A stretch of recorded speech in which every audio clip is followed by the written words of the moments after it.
micro chips here and there.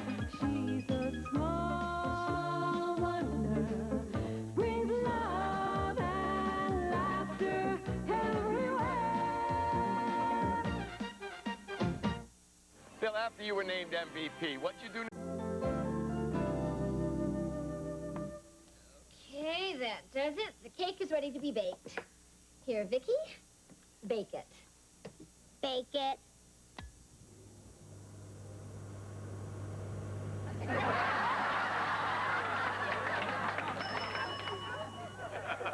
It's baked. There's nothing like having a microwave daughter. Hello? Here's Teddy. Hi, honey. Hi. How was work? Terrific. I feel terrific. I've got some terrific news. Oh, terrific. I heard some interesting news myself. Well, that's terrific, but me first. Mrs. Lawson, your husband has this very day come up with a design for a new synovial joint. Gee, and I was just getting used to the old one.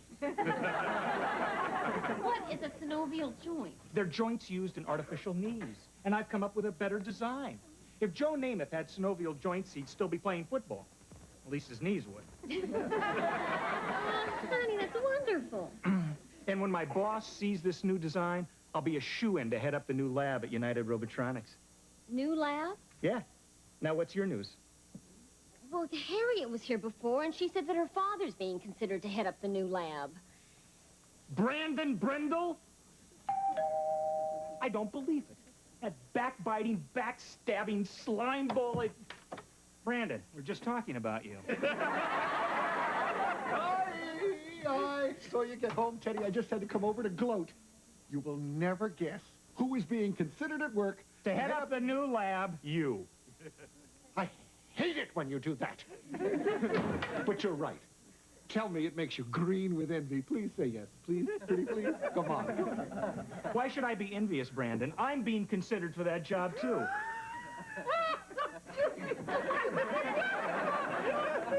Yeah, me. I mean, I'm certainly smarter and more competent than you are. Of course you are. What has that got to do with it? In business, my friend, it's how you play the game. Politics. In other words... Kissing up to the boss. Yeah, no. Brandon, you can do your gloating someplace else because Ted is going to get that job. That's right, so you can stick that in your gloat. You've turned my gloat into something ugly. What a jerk. Yeah. You know, one thing he said did make sense. Well, it wouldn't hurt you to do a little more politicking at work like he does. Joni, no way am I going to grovel. You don't have to. Just be a little more social with your boss. Like, you could ask him to play golf with you at your club. Mr. Jennings would not play at any club that would have me for a member. There must be something else that he likes to do. Wait a minute, there is. He loves to play pool. Yeah. We'll invite him over for dinner. We'll play a little pool, and he'll give me the job. What a great idea, except for one thing. What? We don't have a pool table.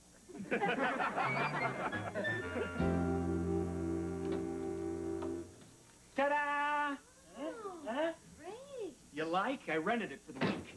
It's fresh, Dad. Oh, Mr. Jennings is going to love this. Yeah. So, who wants a little action, huh? Me! Okay, you're all on. Grab a cue. Okay, now, making a pool shot is just applied physics. Now, if you hit the cue ball dead center, it'll bounce off the cushion at the same angle it hits it, like that, see? Now, if you hit the cue ball off center, it's called giving it English, like this. Okay? Yeah. English. Got it. Boy, you sound like an expert, Dad. You'll wipe the table with Mr. Jennings. Are you kidding? I'm not going to blow my chance at a promotion by beating the boss, huh? Okay, girls against the guys. We'll just play a short round here. Want to make a small wager, sport? Okay, what you got in mind, Swifty? Put a game too steep for you? Hey, I may be dumb, but I know when I'm being hustled. Make it a dime. Hey, just trying to make a buck. Okay, Vicky, you break. Here, hit the cue ball. The cue ball. And hit it hard. Hit it hard.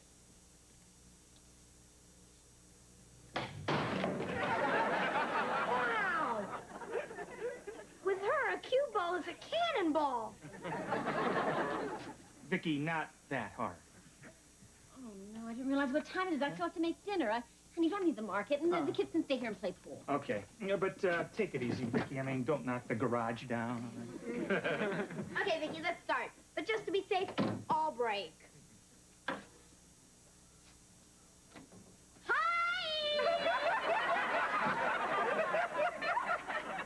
Where'd you get the pool table? Dad got it, and his boss, Mr. Jennings, is coming over to play with him tonight. How come? Dad's going to do a little groveling. No, Jamie. The way you're standing there, you look just like Tom Cruise in The Color of Money. I do? Yeah, like a lean, mean pool playing machine. How about teaching me to play pool, Jamie? Well, I'm really not that good. Oh, I'm sure you know enough about it. Is this the way you hold the stick? No, that's all wrong. Then show me the right way. Okay. First, you put this hand there, and then put this hand here, Uh-huh. and then you slide the stick back. Wait a second. You're just doing this while I put my arms around you. You think I'm stupid? You've got your arms around her, stupid.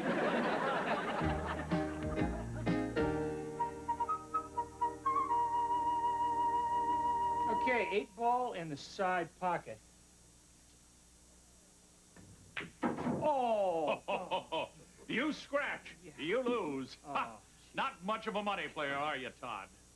Head. Well, I'm certainly not as good as you are, sir. That looks like I owe you $5. Yes, indeed you do. Oh, I love you, Abe Lincoln. I also love winning. Makes me feel good. Boy, that's really exciting news about our new cybernetics lab, Mr. Jennings. You know, you're going to need somebody to run that lab who's really on his toes. Yes, I certainly will. And I think we both know who the man for that job is, too, Ned. Ted? Synovial joints. That's the thing that clinched it for me. Better artificial knees. Brilliant idea. I'm so glad you feel that way, sir. Yes, the man to head up that lab should be the man who developed that concept. Brandon Brindle. Well, sir, Brandon Brindle?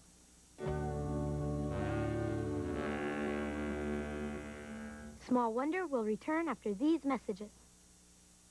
On the next Home Improvement, Tim's caught. Mr. Jennings, you can't be serious. You're not really going to make Brandon Brindle head of the new cybernetics lab. Why are you so surprised? Why, his design for a synovial joint was brilliant. Absolutely brilliant, Larson. That's Lawson. And it wasn't his design, it was mine. I should head up that new lab. The only way Brandon gets a good idea is to steal one. Oh? If Einstein worked in Brandon's department, we'd now have Brindle's theory of relativity. And I have no reason to doubt Brindle's word, Larson. That's Lawson. My name is Ned Lawson. I mean, Ted Larson. I don't know. Whatever your name is, I can tell you this. Nobody gets ahead in my company by putting another employee down. Dad, Mom needs you to come in and carve the roast to make the gravy. Excuse me, sir. I have to go carve the brindle. I mean, carve the gravy. I mean, crowd the melon. I hate to see jealousy among my employees. Hey, nice shot, Mr. Jennings. Left English would have put you in a better position to make the 4-ball next. You sound like an expert, Vicky. You play as well as you talk.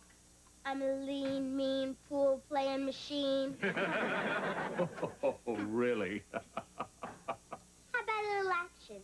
Want to make a wager sport? A wager. Now, that's cute. But I tell you what, young lady. How about a shiny new dime? You're on. This I gotta see. I'll rack 'em. Make it a short rack, Jamie. 6 balls.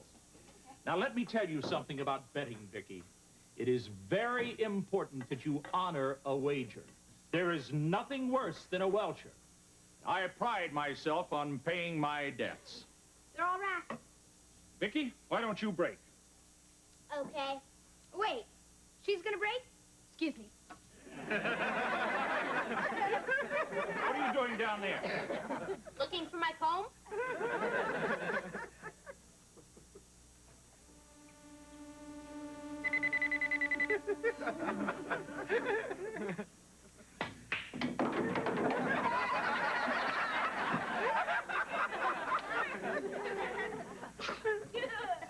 $10, please.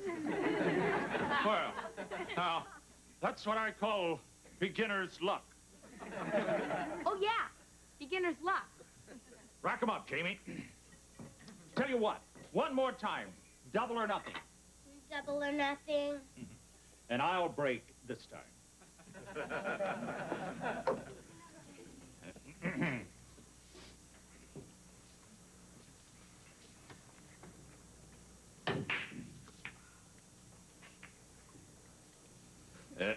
Well, your shot. My shot.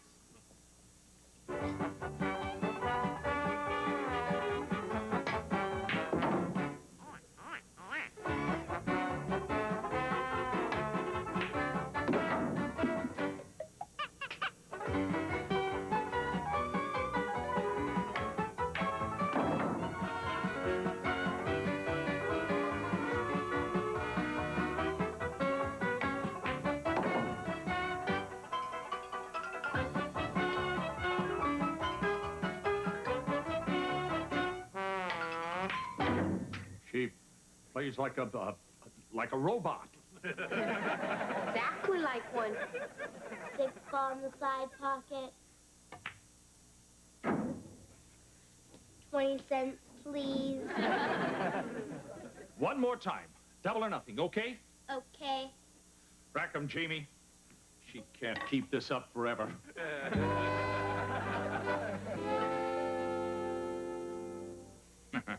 Now I've got her. She'll never make the 6 ball.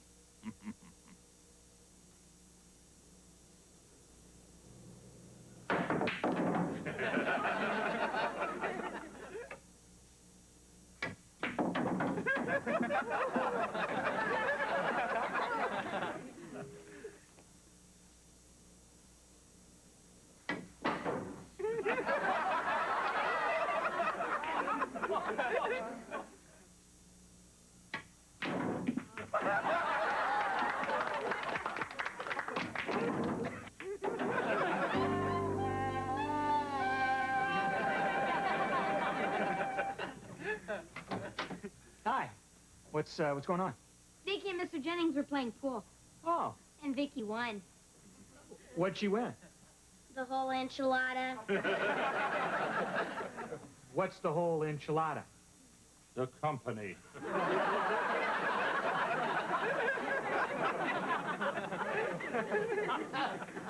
What company? Your company. I won United Robotronics. You've got to be kidding. She's not kidding. Mr. Jennings kept losing and raising the bets. Finally, he said, now let's play for something really interesting. Mr. Jennings, you can't be serious. I mean, you can't turn your company over to a child. Mr. Jennings said it's important to honor a wager, and he's not a Welsher. It's a matter of honor. But you could have told me that your daughter was a pool shark. Mr. Jennings, listen, I had no idea. I assume that you'll want the company in your name, Larson. Larson! Just give me time to clean out my desk. Don't forget to leave the key to the executive washroom. Come on, Vicky, let's go tell Mom the great news. Mr. Jennings, this is absurd. I can't take your company.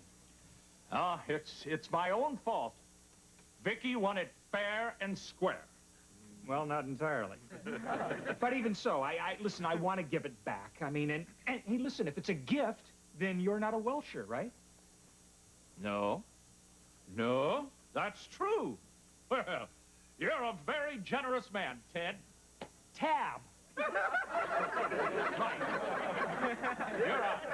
You're a fine, upstanding man.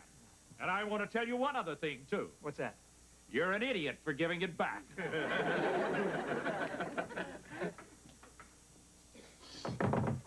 Hi! Harriet told me Mr. Jennings was coming over to dinner. I thought, of course, you'd want us to come, too. I'm sure you made enough food. No! Oh, well, I'll leave Harriet home. Brandon, taking credit for Ted's invention was a dirty trick. What makes you think that you're welcome here? Hey, I'm not too enthusiastic about Ted's attitude, either. When I take over the new lab, I could fire him, you know. A man as brilliant and sensitive as my boss, Mr. Jennings, he'd back me up, too. Mom, you'll never believe what just happened. Vicky clobbered Mr. Jennings at pool and won the company. What? I would have won his house, too, but Jamie stopped me. This is a crude attempt at a joke, right? It's no joke. Dad's out there right now making plans for the takeover. Ridiculous. Read my lips. Vicky won the company. Well. What do you have to say now that Ted owns the company, Brandon? Ow! Why don't you two wash up for dinner? Come on, Vicky. Let's go practice firing people. Honey! Hey, Brandon, what are you doing here? Is it true that Vicky won the company? Well, yes, but... Teddy, my hero, my idol, my best buddy. It suddenly occurs to me, I forgot your birthday. How about I buy you a new car? Brindle, you might be interested to know that... Hey. I'm talking to my boss here. You mind, Flunky? Monkey. Ted, you know what's always been the matter with our company? What? Him. Bad management. That clown couldn't run a flea circus. Oh, really? Brandon, I think there's something you should know. I do. I know that you deserve the company, Ted, because you are brilliant, not like this flake. Flake? I don't know why I stole your design. Teddy, please forgive me. I just lost my head. Brindle, excuse me. Didn't you tell me that that was your design? Take an idiot like you to think a moron like me could come up with something like that? The veins are standing out in Mr. Jennings' neck. Brandon, I gave United Robotronics back to Mr. Jennings. So, it's still his company, and he's still your boss.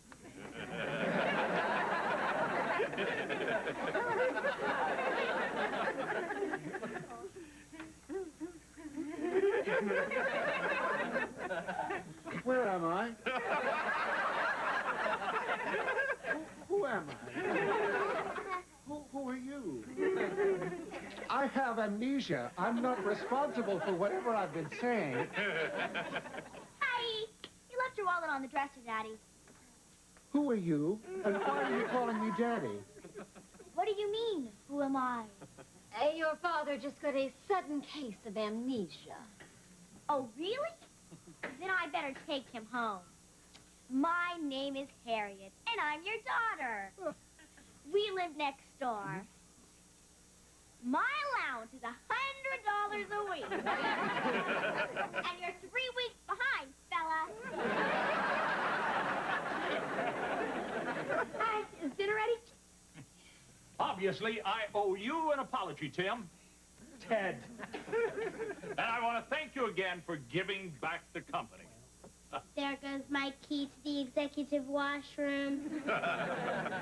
And may I also say that I'd like for you to head up our new lab. That is, if you want the job. Oh, he sure does. Thank you, Mr. Jennings. Just be patient. It'll be a little while before it'll be open. Oh, how long's a little while? Well, let's see. There's the topographical survey, and then the seepage test, and, of course, the environmental impact report, etc., etc., etc. I think I can safely say that we should be in operation by the turn of the century. Turn of the century? Oh, yes. Be a wonderful climax to your career, Tab. Say, how about a quick game of pool? Just for laughs. 8-ball, 9-ball, rotation or straight. Not you!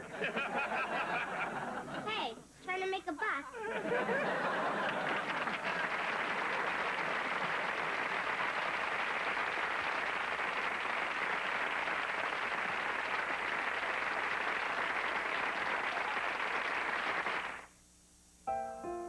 while you're eating out. She's a small wonder, pretty and bright with soft curls. She's a small wonder, a girl unlike other girls. She's a miracle, and I grant you, she'll enchant you at first sight. She's a small wonder, and she'll make your heart take flight.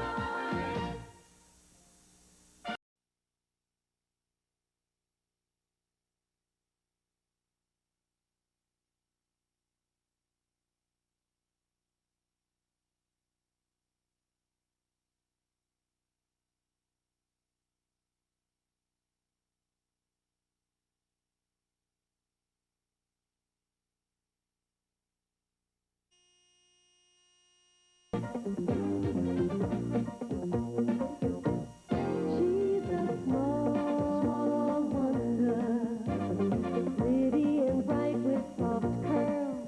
She's a small wonder, a girl unlike other girls. She's a miracle, and I grant you, she'll enchant you at first sight.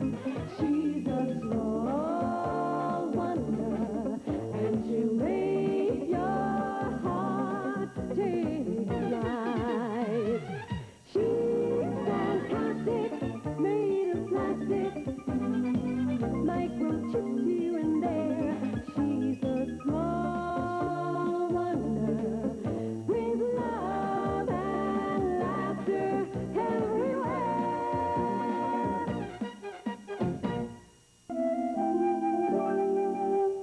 Well, here you go, Jamie. This should hold you till dinner. Thanks, Mom. Hey, what are you watching, kid? Reruns of a program called People Are Funny.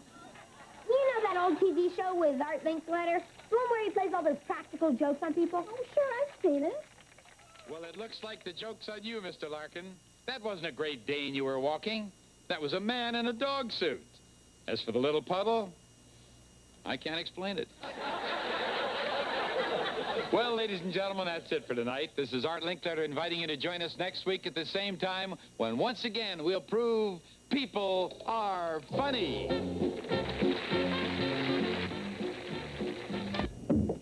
Hi, gang. Well, we're all set for this weekend. The guy just confirmed our reservations at Golf City. Bet you can't wait, huh? Oh, boy. Yeah. All right, what's wrong?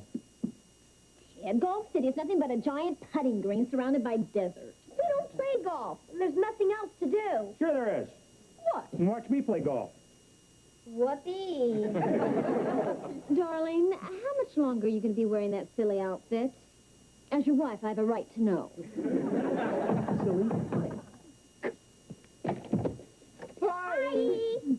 Nice outfit, Mr. Lawson. Thank you. Did you lose a bet? Teddy, you are looking at a man who is on his way up. Guess who the company selected to fly to Miami tomorrow to demonstrate our new microscanner? Al? Funny. How about me? Of course. Same thing. Teddy boy, I feel so good that I might be persuaded to allow you to accompany me. At your expense, naturally. Oh, geez, Brandon, that's awfully small of you, but I've already made plans for the weekend, and I wouldn't want to disappoint my family. Oh, please, disappoint us, please. Teddy, I'm only thinking of your career here. See, if you come along with me, that will demonstrate to the company that you are a team player, and that might put you in line to succeed me after I'm promoted. Assuming you could handle my job, of course. Of course. Sorry, Brandon, no way. Now, I don't want to push this thing, but, well, let me put it one other way. Please come with me, Teddy, please. Don't make me get on that flying death trap alone. Brandon? As for the little pedal, I can't explain it. Brandon, I take it that you're afraid to fly. Are you kidding? He's afraid to lick an airmail stamp. Brandon, get up. Don't be silly. Flying is safer than driving a car. Suppose the plane falls on your car. Brandon, flying is no different than sitting right here in this kitchen. If I could only believe that. I'll show you. Kids, get... Honey? Oh, sure. Okay, Brandon. This is now an airplane, and I'm the captain. Sit. And Joni, you and Vicky are the stewardesses. Okay. What are stewardesses? Well, it's like those airplane movies that we watch on TV, Vicky. The ones where they crash on the mountain, or the ones where they crash in the ocean? I'm out of here. Sit. Stay. I'll be another passenger, Dad. I'll be your wife. Might as well get in some practice. Just try and relax, Brandon. Just keep saying to yourself, flying is fun. Flying is fun. Okay, but if I'm a passenger, I want a pillow and a blanket. Well, your wishes are commands. There you go. Oh. Head up. Okay, try this. Daddy, you're acting like a baby. A baby? Good afternoon, ladies and gentlemen. This is your captain speaking. Welcome aboard Lawson Airlines flight to Miami. We'll be cruising at an altitude of, 4 or 5 feet, maybe. Ladies and gentlemen, please make sure that your safety belts are fastened and that your carry-on luggage is stowed safely.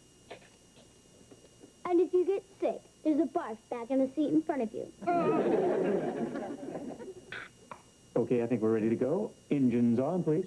Engines on. Oh, okay. I think we're in the air now. Oh, look, Daddy, we're flying over our house. See, there's the poison bird bath you put in. This isn't so bad, Teddy. This might be working. Flying is fun. Flying is fun.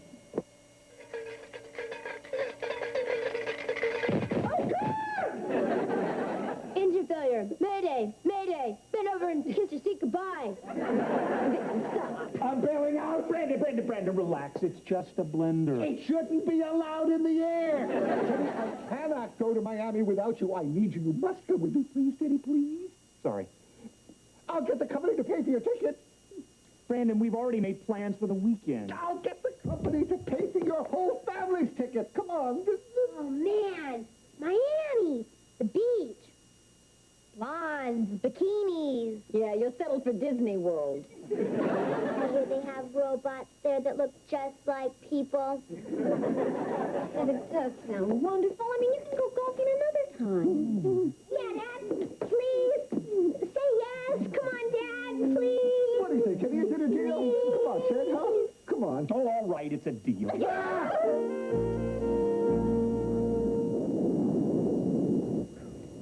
Here you go. Oh, thank you. You know, maybe later the captain will let you into the cockpit and you can see how we fly the plane. Would you guys like that? Oh, man, would we? Thanks. Ted, do you remember the first time that we flew together? It was our honeymoon. Joan, how could I forget? Your father tried to tie tin cans to the tail of the plane. Are we there yet? Daddy, we just got. Now, is there anything else you need? Mamie's blankie.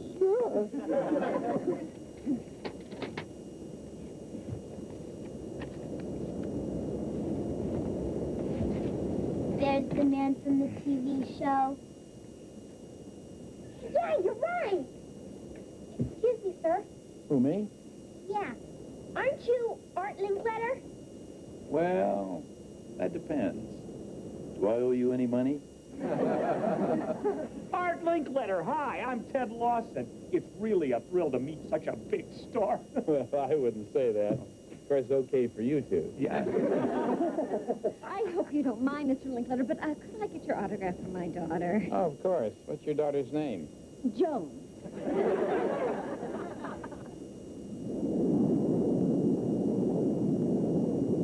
This is the main control wheel. This lever works the flaps, which keeps the plane flying steady. And this switch activates the automatic pilot. This switch activates the stewardess to bring us coffee. What's that thing over there? That tells us how fast we're flying, which right now is... 565 knots with an 80-knot tailwind. That's right. How'd you know that? Watching you fly, boy. She saw the movie Airplane 20 times. 20 times? Surely you didn't see it 20 times. Yes, I did. And don't call me Shirley. How you doing, Brandon? Great. Just great. Brandon, why don't you put on the stereo headphones? You know, music can be very relaxing. No way. Think I'm going to die in flames listening to white guys sing Motown? Brandon, why didn't you take something to calm you down before you got on the plane? You're kidding, right? Last night I was so nervous I couldn't get to sleep, so I drank 6 glasses of warm milk. Every time I started to drop off, I had to go to the bathroom. Thanks for sharing that. So I took sleeping pills. Didn't help. I was up all night. This morning, I took more sleeping pills. Took a warm bath. Nothing helped. I cannot get to... Only stay that way to Miami. Thanks again, miss. Thanks, Ma, for that tour. Oh, I'm glad you enjoyed it. Say, miss, how about an adult getting in on that cockpit tour? Well, we're really not supposed to. Oh, please, I'll only take a minute. I'm just a big kid myself. Please. Oh, I guess it'll be okay. All right. How you doing, Art? Listen, you mind if I sit with you for a minute? Well, Art. Can I call you Art? I'm such a big fan of yours. I have been watching you since I was a little kid. I don't mean a little kid. I mean actually a small grown person. But anyway, like I said, you are my biggest fan. I mean, well, you know what I mean there. It's such a thrill that, I mean, you're one of my all-time favorites. Remember your show House Party? Remember that? Listen, I had a friend, but actually it wasn't a friend, it was a friend. So then when I turned 7, I really got into cowboys in a big way. But, of course, Mom wouldn't let me brand the cat. Love a little joke. when they're that little, they need a lot of love. Listen, I hope you don't mind my taking up your time this way. Oh, no, it's great fun to have somebody just like you sitting here talking hour after hour. So then, after I was 7, I turned 8. Excuse me, I have an announcement to make. Hey, do you mind here? Don't be so pushy. I happen to be talking to a big... This happens to be Art Linkletter. Art Link? Oh, yes, Art Linkletter! Oh, man, I'm a big fan of yours. Oh, I'm so excited to see. I see your show all the time, Thank you very much, but didn't you have some kind of an announcement you wanted to make? Oh, right. Gracias. Thank you. Attention! Attention, everybody on this plane. You can forget about Miami. We're going to Cuba. This is a hijack. Hijack? You better believe it. What did somebody just say? He said we're being hijacked. Hot.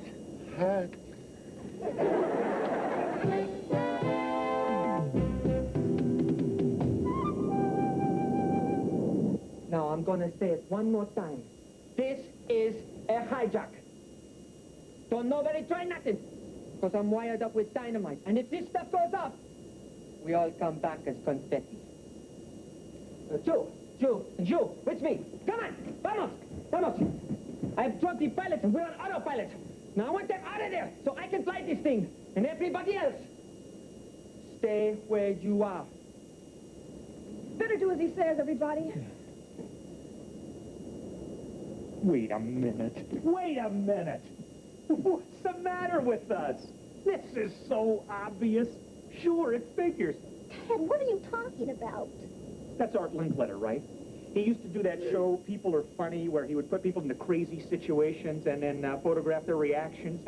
Situations like this one. Dad, that's an old TV show. It's in its 42nd rerun. Then he must be doing a new show, and this is one of the crazy stunts that's going to be on it.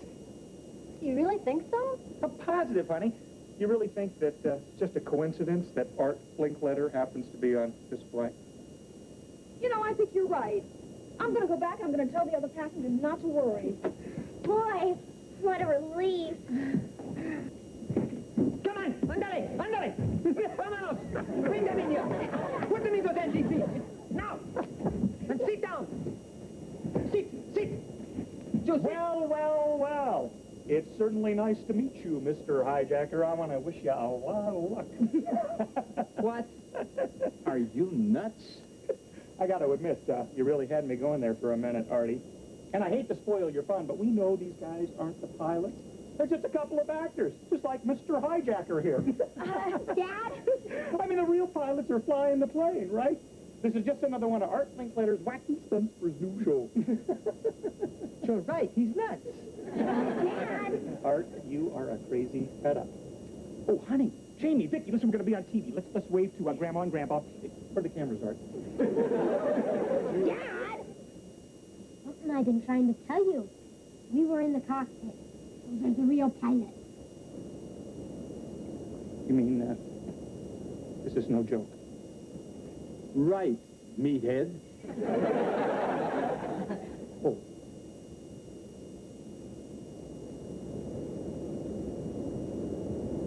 Hi, Grandma. Hi, Grandpa. We're being hijacked. Now, if we're all through playing games, I'm gonna lock myself in the cockpit and fly this thing to cover! Hey, don't you ever do anything silly like that again. You meathead. Man, this is awesome. I'm going to be on the television news. I'll be a hero at school. Yeah. Or maybe you'll have a chance to sacrifice your life to save mine. I'd miss you, but I'd admire you.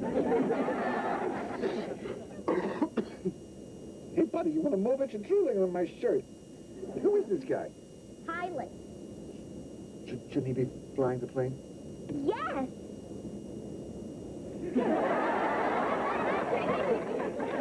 Oh, look, the pilots are waking up. How you feeling? I think I'll be okay. Just give me a couple of minutes. Art, looks like the pilots can fly the plane now, but what are we going to do about the hijacker? I got an idea. I tried it once on my show. Come on. Now look, I'll lure him out here. He'll have to put the plane on automatic pilot. When he comes through the door, you conk him on the head with that fire extinguisher. Great idea, Art. All right, here we go. Excuse me, Mr. Hijacker. I'd like to have a moment of your time, please. It's Art Linkletter speaking. Hi, Art. What's up? You remember my TV show, People Are Funny? We're starting it up again, and I have a little business proposition for you. Yeah? Yeah, I'd like to pay you $10,000 for the right to do your story. Art, maybe you better make it 50,000. No, I'm cheap. Sure are. Okay, we'll make it 50,000. How does that sound, Mr. Hijacker? Does that include the video cassette rights? What is he, an agent? All right, you got the cassette rights. Show me the money. I don't carry $50,000 in cash on me. Oh, man, no deal. And I don't take no credit cards. Didn't work. Come to think of it, it didn't work on my show.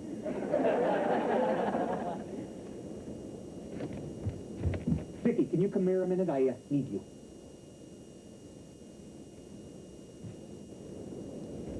Vicky, that door is locked. Could you open it, please? Open it.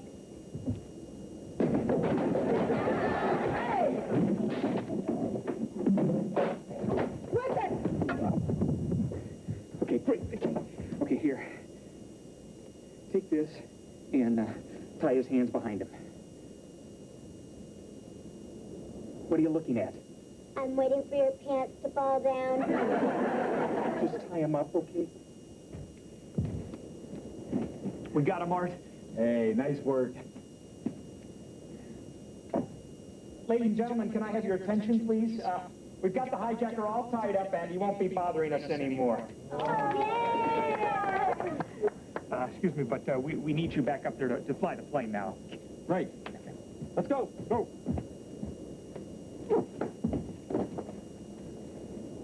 Ted, what are we going to do now? I don't know. At least the plane's on automatic pilot. Yeah, until we run out of gas. Wait a minute, Dad. Someone else who can fly this plane. I have just completed a 45-degree turn to the heading of 090. Vicky, are you sure you know what you're doing? Yes, I watched the pilot. I also saw the movies Airport 70, 75, and 77. I can fly this plane with a 16% chance of error. What does that mean? We might fight the big one.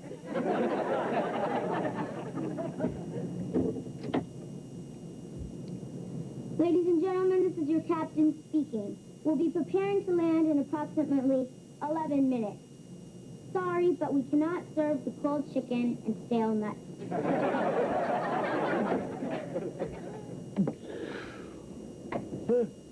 Oh, good. Daddy, you're awake. You missed all the excitement. Good excitement. We captured the hijacker who was flying the plane. Who's flying the plane now? Vicky!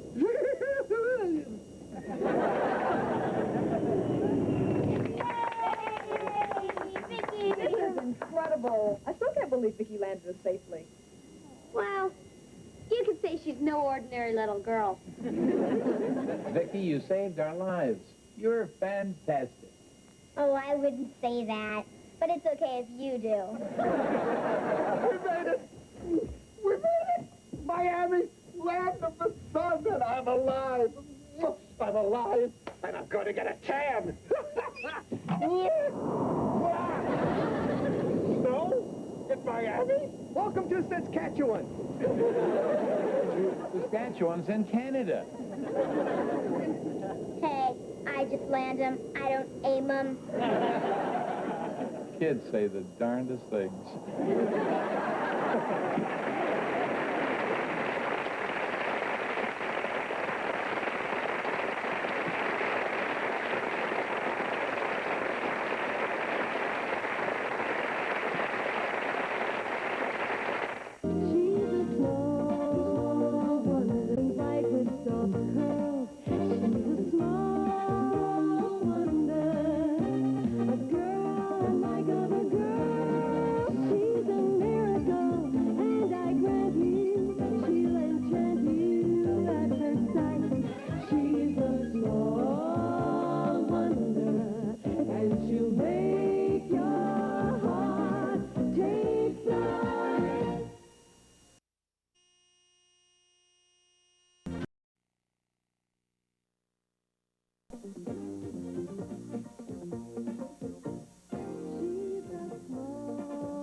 While you're eating out.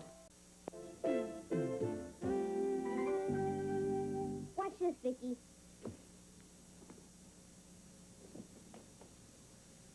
Pretty good, huh? Pretty good. Watch this.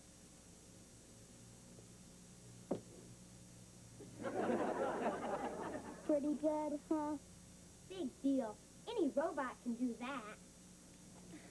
Vicky, come down from there before you fall on your plastic little robot. Jamie, I thought I told you to finish your chores before you started to play. And how about clean up this yard? I can't clean the yard, Mom. The broom's not here. Hi. Is this your broom?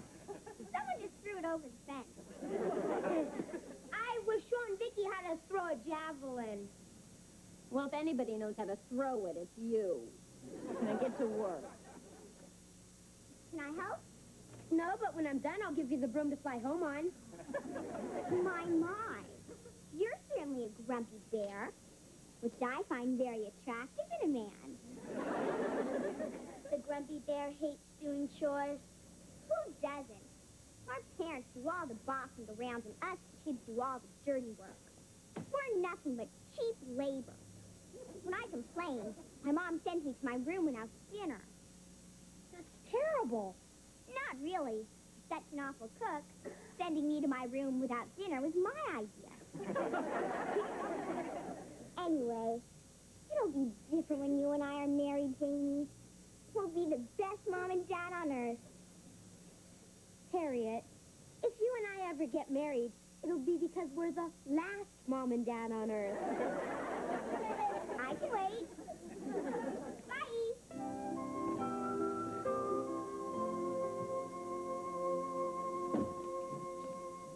Hi. Hi. Bad day, huh? How can you tell? A kiss on the cheek usually means a bad day at work or garlic toast at lunch. Well, our union's got a new contract coming up, and the guys at United Robotronics have chosen me to represent them at the bargaining table starting tomorrow. Congratulations. But that's good news. Yeah, the bad news is management is being represented by our slimy, pea-brained neighbor. Brandon Brindle. What do you want, Brandon? You had garlic toast for lunch. Teddy boy, I just want you to know up front, there's no hard feelings. Just because I'm going to crush you tomorrow at the bargaining table doesn't mean we can't be friends. Well, of course not, Brandon. There are much better reasons why we can't be friends. Oh, good, Teddy.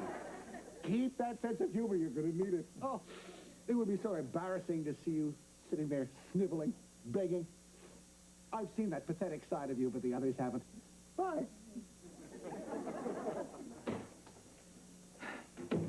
I just can't believe that management picked that ninny to represent them. Oh, honey, I'm sure you'll handle him just fine. And you know what? You give me a great idea. I've been looking for an exercise to use in my class for American government. And what is more American than a labor union? Well, that solves your problem. But what about my problem with Brandon? I mean, how am I supposed to negotiate a raise with a man who is so cheap his guest bathroom has a pay toilet?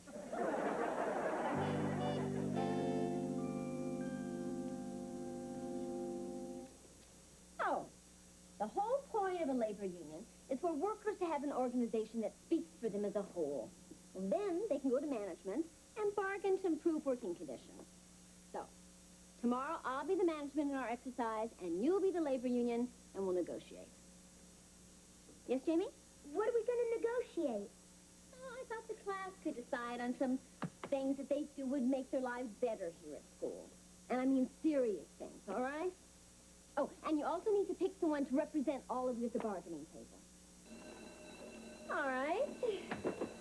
I'll see you all tomorrow. Hold it. Attention, please. Fellow union members, if you really want to stick it to the management, I nominate a man to negotiate for you who's intelligent, fearless, and a great-looking jock. I nominate me. If anybody knows how to throw it, it's Jamie.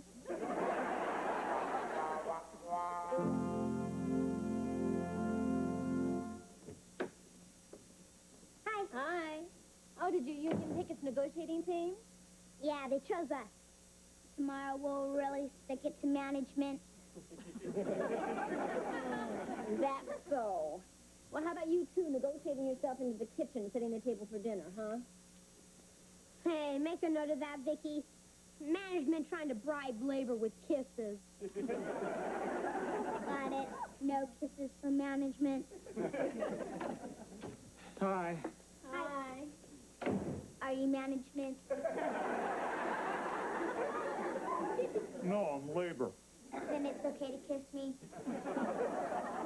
How did the negotiations go with Brandon? Terrible, frustrating, the worst. My, you're certainly a grumpy bear. Which I find very attractive in a man. Well, it went pretty much as I expected. I presented our demands, and Brandon sat there breaking pencils with his teeth. So I tried to slip in a metal letter opener. Dad, do you mind telling me some of your bargaining points? I'm doing a little research for my class. Oh, well, we're asking for a 10% pay hike, a 3% increase in profit sharing, and a better health and dental plan. What did Brandon say to all that? Well, in his own mature way, he said... What does It means kiss off. I'll make a note of it. I'll get it. Oh, no, you don't. You've got your after-school chores to do. Get into the kitchen. Looks like management sticking it to us. Hi there. Hi, Jody. Well, you put on a pretty good show today, Teddy. I almost caught myself listening once.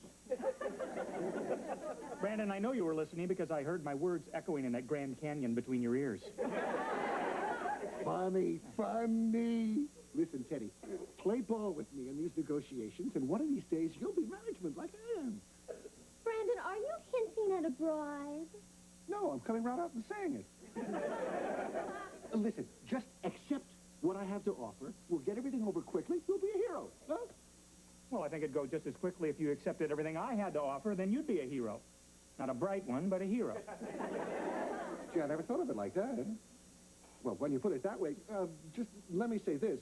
Speaking for management,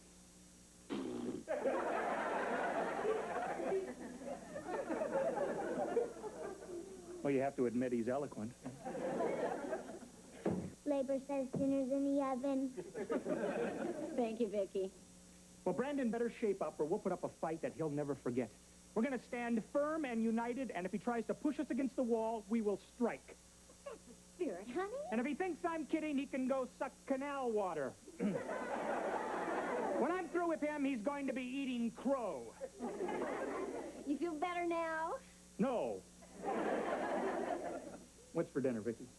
Stuffed cabbage, but if you want, I can go stuff a crow. Good, make a note of that one. Will the class please be seated? Will the negotiating team come to the bargaining table? Has labor completed a list of its demands? Yes, ma'am.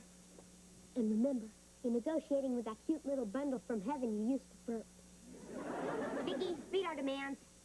Labor's demands are as follows. We want a longer lunch period, a candy machine in the classroom for emergency energy purposes, a 48-hour warning before any surprise quizzes, and no term paper longer than 5 pages. Make that 2 pages. And last, we'd like to have a place to keep our pets while we're in school. Now, class, settle down. I thought I instructed you that I wanted these to be serious demands for this exercise, not frivolous things. They are not frivolous. Frivolous. Frivolous is an adjective meaning silly. Is management telling labor that pets aren't important to kids? Well, I really don't think that... Adults have daycare centers for their kids. Why can't we have them for our pets at school? Now, class, that's enough. Management has no intention of giving in to these demands. What is labor's reply? Labor's reply is... Are you sure that you're speaking for your entire union? Union? Well, it's obvious that labor is not intending to negotiate seriously. The meeting is adjourned. You may return to your seats. If management thinks labor won't put up a fight, then management can go suck canal water. We'll put up a fight management will never forget. Yeah! So, we're going to stand firm and united, and if they try to push us to the wall, we'll strike. Strike! Strike! Strike! Strike! Strike! Strike! Strike! Strike! How would Lee Iacocca handle this? It was one of the most talked about X-Files ever. I'm home. Oh, hi, honey. You're home awfully early. I could have stayed home all day for all the good I did at the negotiating table. Is Brandon Brindle still being stubborn? Completely. He is so infuriating. When I asked for a 10% wage increase and a decent dental plan, he countered with a 10% cut and a reminder to floss between meals. Well, what are you going to do about it? I'll show you.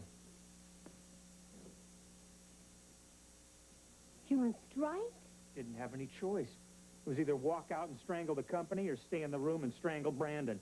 You sure you made the right choice? Well, at least you're not the only one. There's a strike at my school today, too. The teachers went out on strike? Not the teachers, my students. The whole class walked out. You're kidding. Well, you wanted to teach them about labor unions. Hi, Dad. What's the sign for? Oh, my company's on strike. I've got to go picket the plant tomorrow. We're on strike, too, Dad. Management can go stuff crow. That's carrying things a little bit too far. I mean, I don't think kids should be striking at school. You listen to your father, But I'm with you in principle. but not when he's wrong. The right to strike is one of the building blocks of a free society. And it's a free society that's made me what I am today. Unemployed. I'm glad you feel that way, Dad. Because I wrote down some things that Vicki and I would like to negotiate with your mom. What do you mean? Well, we do the chores around here, so that makes us labor. You give the orders, so that makes you management. Vicki, read our demands. I don't believe this. Believe it. Labor demands an extra hour of TV every night, a modest $5 a week raise and allowance, and no more broccoli. That's it. Short and sweet. Well, I'm afraid we can't let you stay up an extra hour. You wouldn't get enough rest for school. Yeah, and as for your allowance, you already get enough to cover your basic needs. Video games, comic books, and Slurpees. Well, what about the broccoli issue? Broccoli's nutritious. It's good for you. It's yucky. I'm with her. Sorry, it's no on all three demands. Okay. If management won't negotiate with labor, then labor has only one thing to say. What's that? I think that's self-explanatory. We're on strike.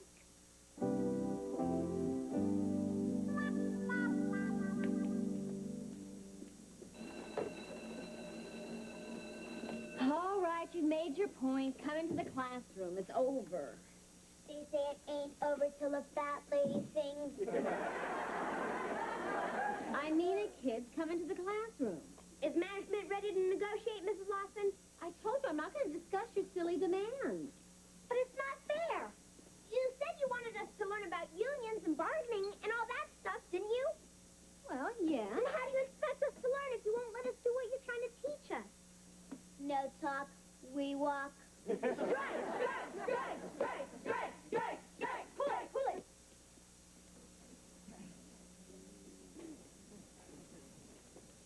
Mrs. Lawson, I realize I'm only the principal of the school, but may I ask why your class is picketing in the hall? Or is that being too pushy? Well, Mr. Bryan, it is kind of hard to say. Give it a shot. They're on strike. Strike? Can we talk? Miss Lawson, this better be good. Well, if you recall, Mr. Bryan, I cleared this class assignment with you on labor unions yesterday. Yes, but I don't recall giving my approval for a strike. That was their own idea. Mr. Bryan, I know this is a little extreme, but I think they're about to learn an important lesson here. I would really appreciate it if you just let me play this out a little longer. Well, okay. Thank you, Mr. Bryan. Now, would you get them back into the classroom before the whole school joins them and we end up on 60 Minutes? Boys and girls, will you please come into the classroom? Management is ready to negotiate your demands. Yeah!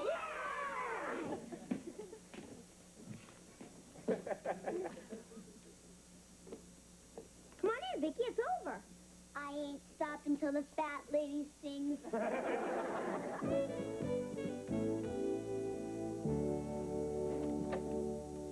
Oh, hi. Hi. How's it on the picket line? Honey, it was so hot out there, my feet feel like baked potatoes. How about something nice and cold to drink? Oh, great. And some sour cream and chives for my feet. So how's your strike going? Oh, I'm thrilled to say that it was all settled. I had to do a little compromising, though. The kids wanted to have a daycare center for their pets. Oh, what'd you work out? I said no, but they could have a pet show once a month, and that I would donate the papers to cover the floors.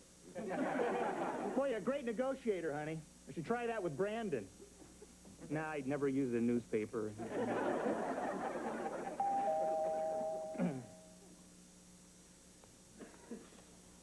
Hi there. Oh, you look terrible. Rough day on the picket line? Brandon, if you're not talking to me at work, I'm not talking to you at home. Now, Teddy, Teddy, Teddy. Don't Teddy me. I'm not talking to you. Don't be a pig-headed fool. This strike is all your fault. Yeah, well, how about hitting the road, jerk? What are you calling a jerk, you toad? Okay, you're not a jerk. You're a jackass. Why, you worm? That's an insult. Yeah, to the jackass. And who you calling a worm? Hey, I'm your boss. I can call you anything I want. You're nothing. Oh, great job. Boss over nothing. Oh, come on. Will somebody tell me what's going on here? The jackass told the toad to strike with the toad's spot, so the pig-headed fool told the jerk to hit the road. Vicky, why don't you go outside and play with Jamie while I talk to the animals? Brandon, why did you come over here? Because I'm a sensitive, caring man. I felt terrible sitting up there in my office, all air-conditioned and cool, raking in the big bucks. Teddy's out on the hot bricks, starving to death. Well, I never knew you cared that much about Ted. I don't, but who wants to live next to starving people? It drives down the property values. Let me remind you of something before you go, big heart. Whatever happens to me happens to you, too. Yeah. If I starve, you starve, too. Fine. Fine. What do you mean I starve, too? Just what I said. If labor's out of work, then management has no one to manage. You'll starve to death with the rest of us peasants. Nice bluff, Teddy. Let's negotiate. Strike! What's that noise? Sounds like it's coming from the backyard.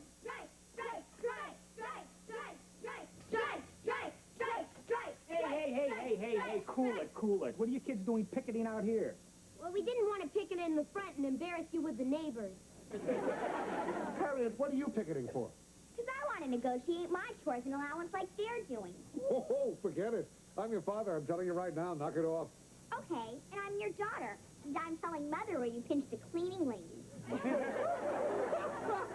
Daddy, little crumb cake. I tell you what, why don't we negotiate this over a big bowl of ice cream? I'll see you later, Teddy. We can finish our negotiations tomorrow. They're only about money. And ours are about life and death, too. Now what about our negotiations, Dad? Okay, let's go inside and work things out. All right.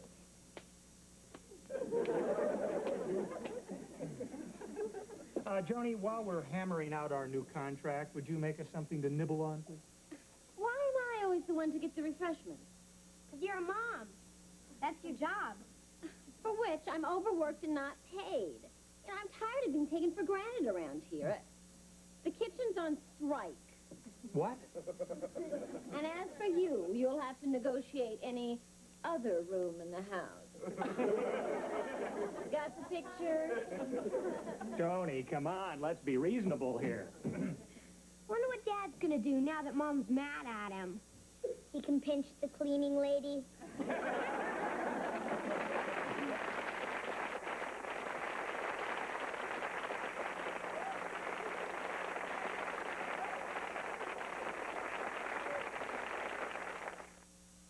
You know, when the car...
Plastic microchips here and there. She's a small wonder, brings love and laughter everywhere.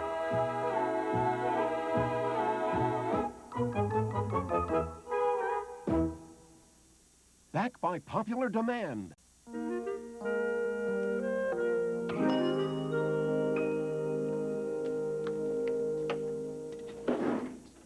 Oh, no. What's wrong? Oh, I set the timer, but I forgot to turn on the oven. Oh, boy. There goes dinner. Well, your father's going to growl like a lion. Then he should like raw meat. Wait a minute. I got an idea. Come here, Vicky. You're an electronic miracle, so let's try something. Stick your finger in the roast. Stick my finger in the roast. Now, give it your full power. My full power.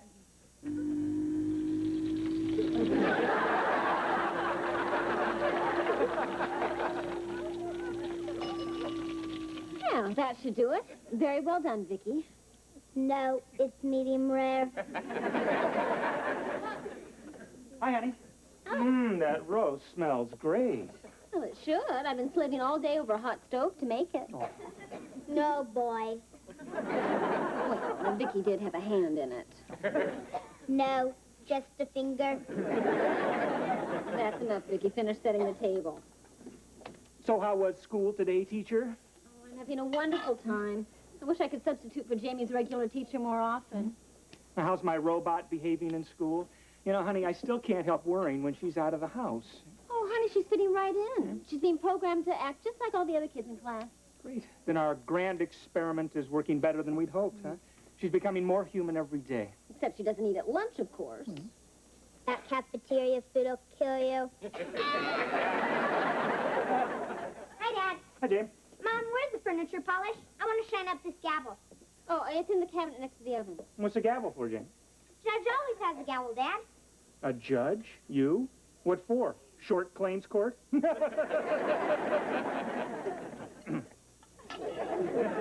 Teaching Jamie's class about the American legal system. I'm turning his 7th grade classroom into a courtroom. And then we're going to try some of the cases of kids who've broken rules in school. Oh, clever idea. What a great way to teach kids about the law. And the class chose me to be judge because I'm fair, smart, and popular. And because none of the other kids wanted it. Well, wait till you hear my news. I saved $50 today. How'd you save the money, Ted? By not getting a parking ticket. You see, I parked in front of a fire hydrant, but when I came out, there was no ticket on my windshield. How could you miss seeing a fire hydrant, Dad? Well, I saw it, but it was late. I was on a side street, and so I just decided to take a chance, you know. And I love putting one over on those meter maids. Vicky,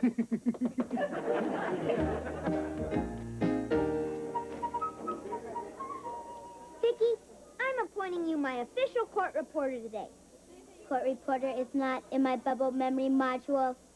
Well, you record everything you hear and you repeat it back, word for word. Word for word. Now, when I asked you to... I didn't mean for you. Knock it off. Knock it off. Hey, man. How about serving towels with your showers? Sorry, Reggie, but during hay fever season, my nose is quicker than my hand. So, how's the Honorable Judge Lawson? Kind of nervous. Listen, Jamie, I gotta talk to you before... Huh? All clear. Boy, talk about acid rain. Sorry. Listen, Jamie, I gotta talk to you in private, old buddy, old pal. Sure, Warren. Vicky, go in class and wait for me. Sure. Old buddy, old pal. What do you want to talk about, Warren? You're my true friend, right? Right. And friends take care of friends, don't they? Sure. Good, because I'm your first case in court this morning, Judge. Don't worry, Warren. I'll go easy on you, whatever you did. Thanks, old buddy. Jamie, I can't believe what I just heard. That's not how a real judge acts. I've never been a judge before. I guess I'm going to have to learn through trial and error. Not funny. Oh. You gotta be tough, or they won't respect you. Like that Judge Wapner on People's Court. Yeah. I'll tell you what, Reggie. Why don't I make you my bailiff? I'll be Judge Wapner and you can be Rusty. All right, we'll throw the book at him. The book? We'll throw the whole library at him. All right, class, let's settle down, please. Now, by the end of the week, we should all have a better idea of how the American system of justice works. Bailiff, call the court to order, please. Hear ye, hear ye. The court is now in session. The Honorable Judge Jamie Lawson presiding. All rise. Here comes the judge. Here comes the judge.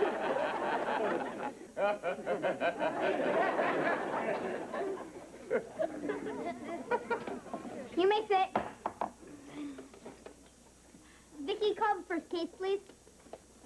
The 7th grade versus Warren Enright. The defendant will take the stand. How you doing, buddy? That's how you doing, Your Honor, buddy. You are accused of running up the downstairs case. Right, Your Honor. How about serving towels with your showers? The court will come to order, please. Now, where were we? Hear ye, court is now in session. The Honorable Judge Jamie Lawson presiding. All rise. Here comes the judge. Stop, Vicky. That's enough class. Please continue, Your Honor. You've heard the charge, Mr. Enright. How do you plead? Oh, I'm guilty, Your Honor, buddy. I throw myself on the mercy of the court. Well, running up the downstairs case is a serious offense. On the other hand, nobody was hurt. Think Wapner.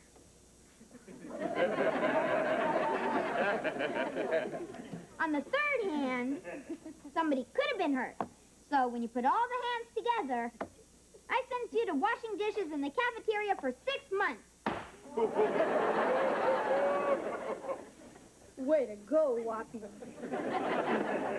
Your Honor, usually the punishment fits the crime. You're right. You also have to eat the food in the cafeteria. I think your sentence is a little too harsh. Anybody else think my sentence is too harsh? Overruled. Next case. The next case is the 7th grade versus Reggie Williams. He's charged with throwing water balloons off the school roof. You didn't tell me you were on the docket. What's the difference? You're gonna let me off. Besides, will Wapner stick it to Rusty? But it says here there were a lot of witnesses. Looks like you're really guilty. That's only because I am.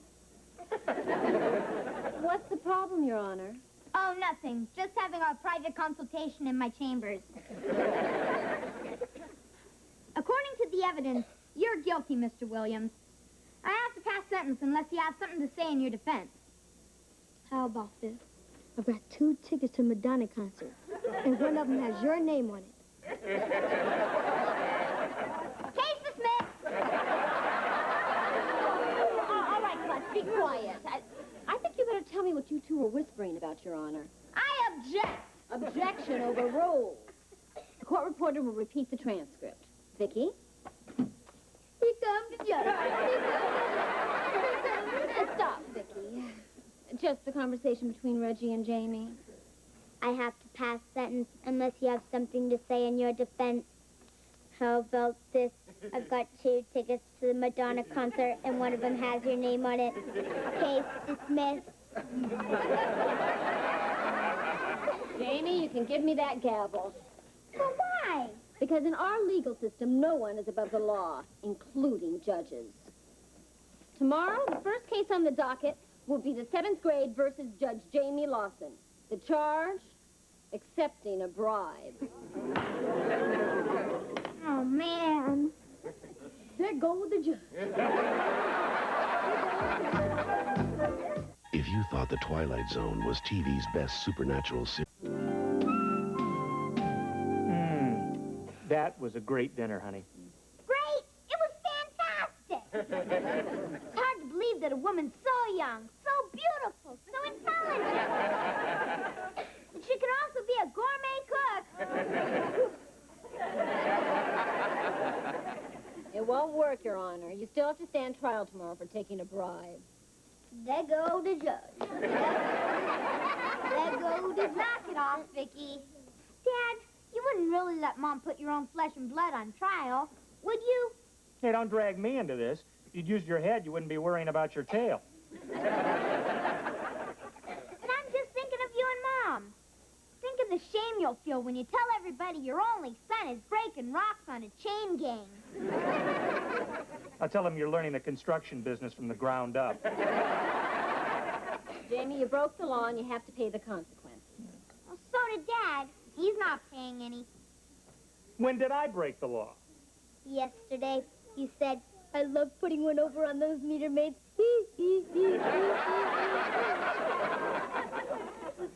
Well, that's different. Why? Do grown-ups have one set of rules and kids another? You've got a point there, Ted. Well, what do you want me to do? Go out and get arrested? Sure. We could be cellmates. Enough, Jamie. Well, at least you gave me a last meal before they hang me. And we'll send a priest to your cell.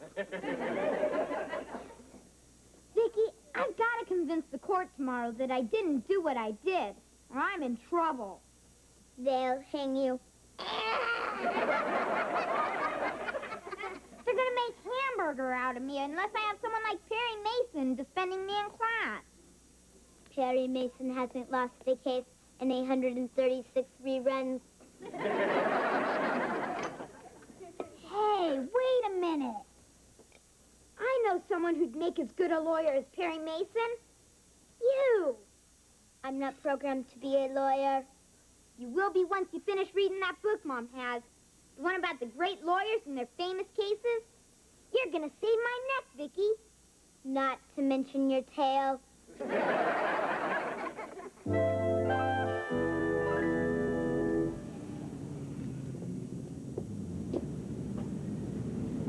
Oh, meter maid, over here, please, meter maid. Sir, I am not a meter maid. The expression meter maid went out with Toots, Gun Maul, and 23 Skidoo. I'm a parking enforcement officer.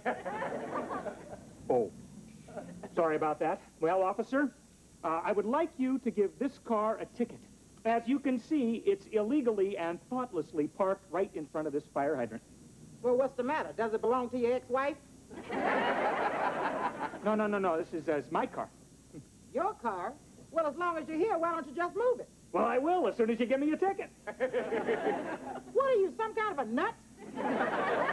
No, I know it looks that way, but listen, I have a very good reason. So please give me a ticket. I deserve a ticket. In fact, I demand a ticket. Okay. You want a ticket? You got it, honey. Thank you. Name? Ted Lawson. Ted. Is that an unusual name for a nut? No, it's not unusual at all. That's my 2-year-old boy's name. Oh. Today's his birthday. Oh. Got him a 2-year-old girl with training wheels. Yeah. Would you like to see his picture? Well, listen, I really don't have time, and I've got to... Oh. See? Handsome little dude, isn't he? Yeah, he sure is. Got a smile just like his father. No front teeth. Oh, yeah. Real cute. Now, how about my ticket? Oh, I can't give you no ticket. Not to my son's namesake. Now, why don't you just move your car? Are you saying you're not going to give me a parking ticket? Mm-hmm. Have a nice day. I will not have a nice day unless you give me a ticket. Oh, you'll get over it, honey. Meter maid, meter maid, meter maid, meter maid.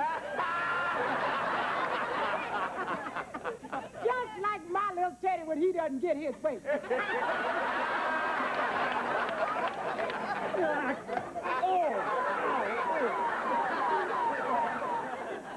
All right, class, let's begin. You've elected your new judge and will abide by his decision. Go ahead, Vicky.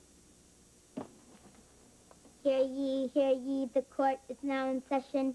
The 7th grade versus Jamie Lawson, crooked judge. All rise.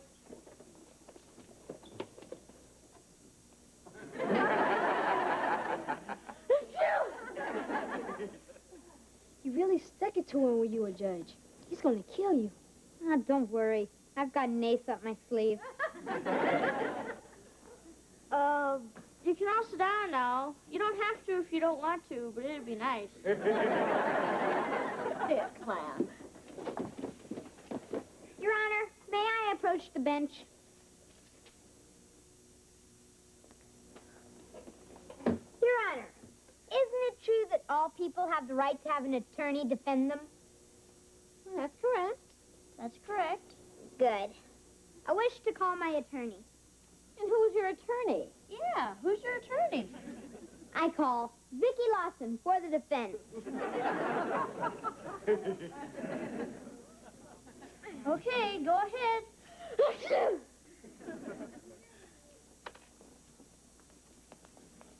Do what it said in the book. What it said in the book.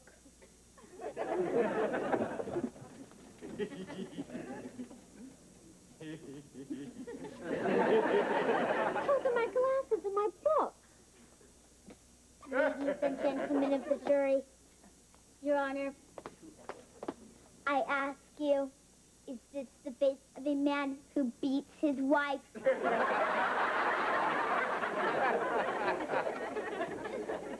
Wrong case, Vicky. Then I ask you, is this the face of a man who's descended from monkeys? Forget it, Vicky. Or is he descended from Adam and Eve, and he's the worm in the apple? The defendant is mentally incompetent, and the defense rests. Warren, it's your turn. Oh, right. The defendant will rise. I've heard all the facts in the case, and I find you guilty. I will now pass sentence. Sentence suspended. Hold it, he didn't mean that. Hold it, I didn't mean that. What did I mean? Warren, you're a judge and he's guilty. But Jamie's my friend. I can't punish him. Hold that thought, Warren. Warren, it's a judge's duty to uphold the law regardless of his personal feelings. It is? Yes. You're the backbone of our legal system. It's up to you to defend truth and justice. Well, in that case, here goes. Jamie Lawson, I sentence you to erase the blackboard. Warren. And right, I'll never take a bribe again, 100 times. Truth, Warren. Plus 2 weeks detention. Justice, Warren. And death by the guillotine!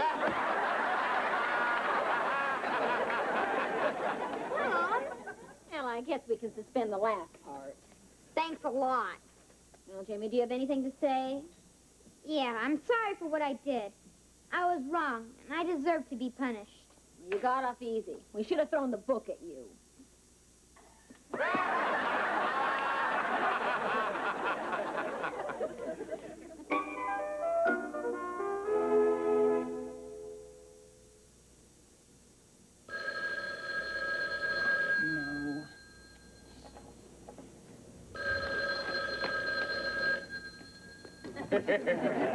Hello? Yeah, it's Ted. I expected you home from work an hour ago. I thought we were going out to dinner. Joni, when you hear this, you're really going to laugh. Remember last night we were talking about me setting a better example for Jamie? Yeah? Well, I got to feeling so guilty about it that today I went out and tried to get a parking ticket. You're kidding. Did you get one? No. So I went over to the police station and I parked in the red zone out front. Well, I bet you got one then. No, I couldn't find a cop. So I went inside and demanded that they give me a ticket. And then you got one. No, the desk sergeant said that wasn't his job. Ted, that's hysterical. Yeah, honey, it gets even funnier. So when he refused to give me the ticket, well, I told him a thing or two about what he could do with his job. This is really going to make you scream, honey. Can you come down and bail me out? Ted, I can't. My nails are wet. What? You what, honey? What? I'm kidding. Ted?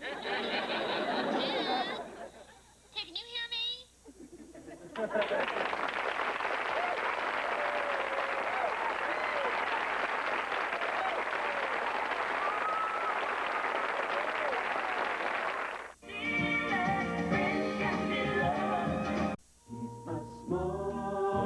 wonder, lovely and bright and soft curves. She's a small wonder, a child unlike other girls. She's a miracle, and I grant you, she'll enchant you at first sight.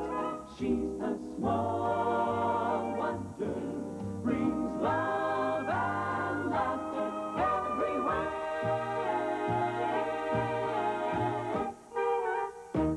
The Green Day.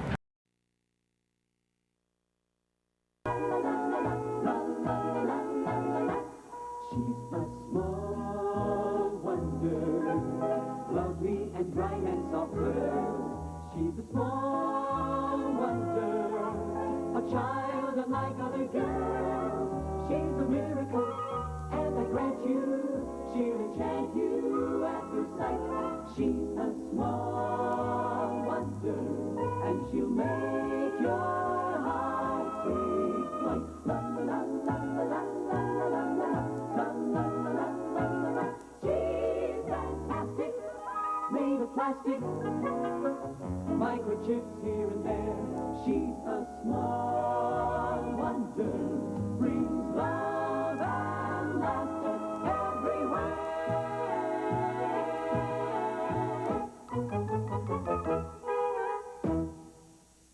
Sprint Sense International gives you great rates. Wow, this is gonna be the greatest wrestling match ever. There he is, getting into the ring, Vicky. Jesse the Body Ventura.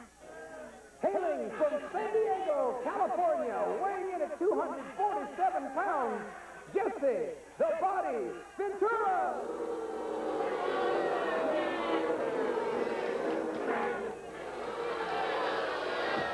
Hi, guys, what are you watching? Wrestling, Dad. Jesse the Body Ventura versus Bear Claw Billy the Killer. Oh, yeah, this I gotta see. As the referee's explaining the rules to him. Oh, no! Jesse just threw the referee out of the ring!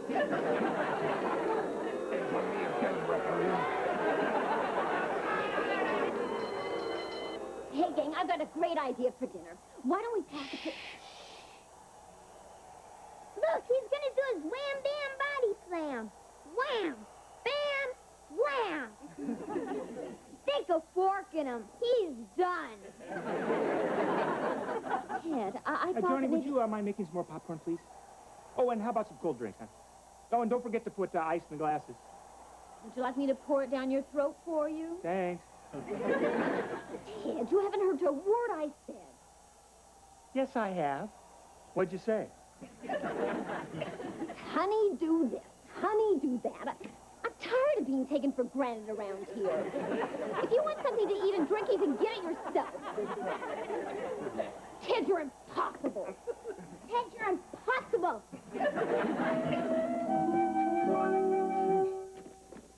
Oh, honey, would you make me some coffee and maybe a piece of toast? It's honey, do this. Honey, do that. I'm tired of being taken for granted around here. Okay, wise guy, just go see who's at the door.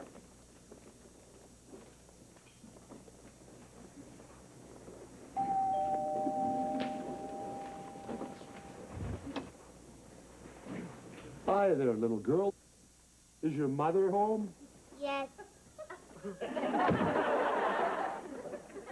Vicky, who's at the door?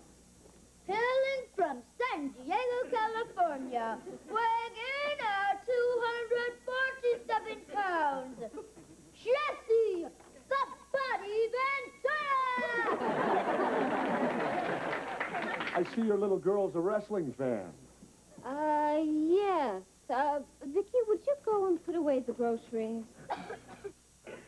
Can I help you? By any chance, is your name Joan Anderson? Well, it was before I got married. I knew it was you, Joni. I saw you at the shopping mall while I was signing autographs. But you left so fast, all I could do was follow you home. You're as pretty as ever. Why, thank you. Do I know you? Here's a hint. Rah, rah, rah. Sis, boom, ba. Scally-wally bulldog. Bow, wow, wow. That's one of my old college cheers. Here's another hint. I was 92 pounds of tall, thin, quivering, cowardly flesh. One more hint. You used to give me mercy dates. Oh, no! Wally Crandall? All 92 quivering pounds of me. I'm surprised you didn't recognize me. So, Wally, you've grown. Please, come on in. Thanks. Oh, Wally, what a surprise. But what have you got to do with Jesse the Body Ventura? That's me, too. I changed my name when I became a professional wrestler. I mean, who'd pay money to see Bear Claw Billy the Killer wrestle Wally the Wimp? Oh, I just can't get over how you've changed. You've grown. In self-defense, I took up bodybuilding. Well, but please, sit on down. Thanks. Pull up a couch. How did all this happen? I got tired of all the guys in college playing practical jokes on me because I was such a skinny wimp. Oh, I can understand that. There was one guy in particular who wouldn't let up. Who was that? Oh, you probably wouldn't even remember the guy. A jerk named Ted Lawson. Lawson. Lawson. Yeah, I remember him. Have you been in touch with Lawson since college? Close touch. I married the jerk. Now, that's what I call a mercy date. You should start to prepare dinner. The jerk will be home at 6. Thank you, Vicky. Well, Joni, it's been great seeing you, but I gotta run now. Oh, it's great seeing you too, Wally.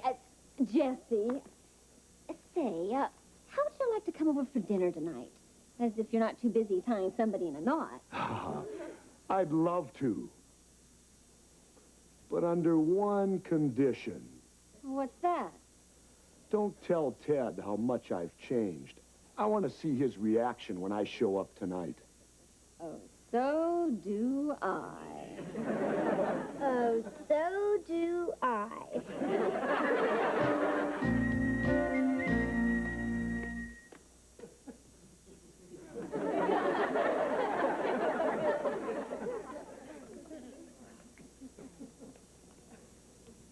Hear anything interesting? A guest coming for dinner. A guest? Who is it? I'm trying to find out. Sorry. I'm just practicing. When I grow up, I'm going to be a Hollywood gossip columnist. Well, that's okay, Harriet. You know, though, you can hear a lot better if you use a stethoscope. You know those things the doctors use to listen with? Oh, you're right. I'll go borrow my mother's. Bye.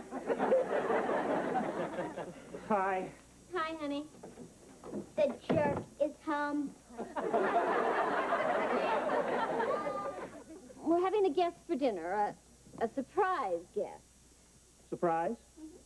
Well, give me a hint. Okay. Rah, rah, rah. Sit, boom, bop. Scally-wally bulldog. Bow, wow, wow. College. Somebody from college. All right, give me another hint. Okay. His initials are Wally Crandall. Wally Crandall. Oh, no. Wally the Wimp. All 92 quivering pounds of him. Wait till you see this guy, Jamie. He's so skinny he could walk through a harp. Well, I hope you won't go picking on him like you used to. Well, come on, honey. Wally loved it.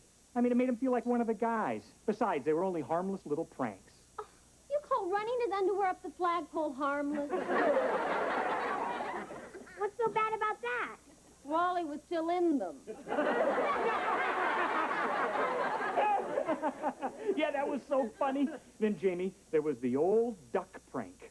You take a duck, a roll of toilet paper, and a bucket Ted. Darling, If I were you, I wouldn't go playing any of those harmless pranks on him tonight. Joni, come on. I mean, I have outgrown all that kid stuff. You know, it'd be fun, though. Why don't we get out the old college yearbooks and we can browse through them, okay? Oh, good idea. Okay. Vicky, come on, help me find them. Forget the yearbooks. When Wally the Wimp gets here, you and I are going to have a little fun with him. It's the hottest thing on ice. As the world's...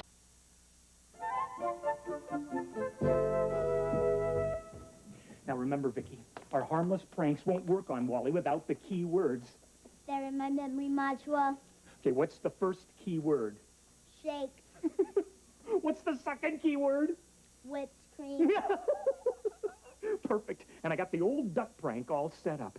I haven't had this much fun since I bought my first exploding cigar. That's Wally the Wimp. Let the games begin. Ted, the door. Oh, yeah, honey, I'll get it. He's so skinny, he could come right through the keyhole.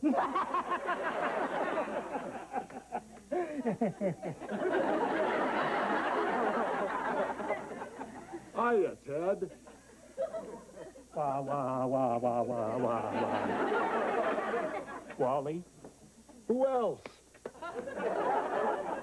You said you were so skinny you could come right through the keyhole. These are for you, Joan. Oh, Jesse, how thoughtful. Ted only buys flowers for funerals. Mom, the oven timer just went off. Oh, wow! You're Jesse the Body Ventura! We saw you on TV! Right.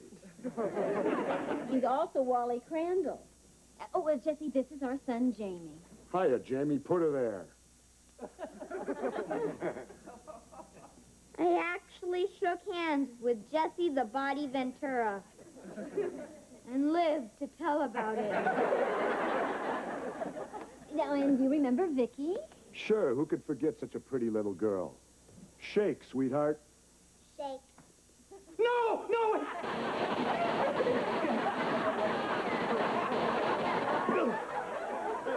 Ted, how could you? Vicky, how could you? You care for anything else, Jesse? More chicken? No, thanks. 2 chickens were plenty. That was one of the best meals I ever ate, Joni. What a lovely compliment. How nice to be appreciated. You know, Joni, you got just about everything. Lovely home, 2 great kids. 2 great kids. Uh-oh. Would you excuse me?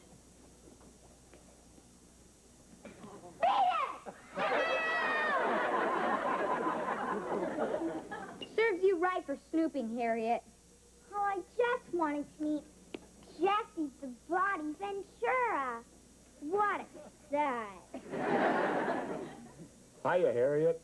Oh, Mr. Ventura? Or can I call you Body? Sure. Would you send me an autographed picture? You got it. Harriet, would you like it if I had a body like Jesse's? No. Your head would be too small.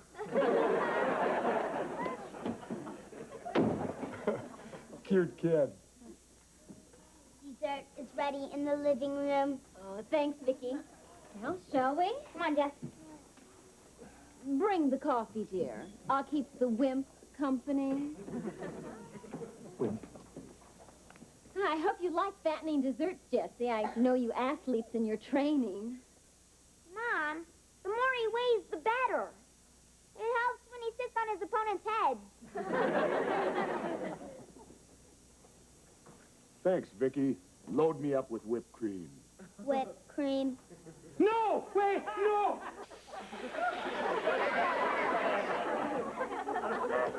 Let the games begin.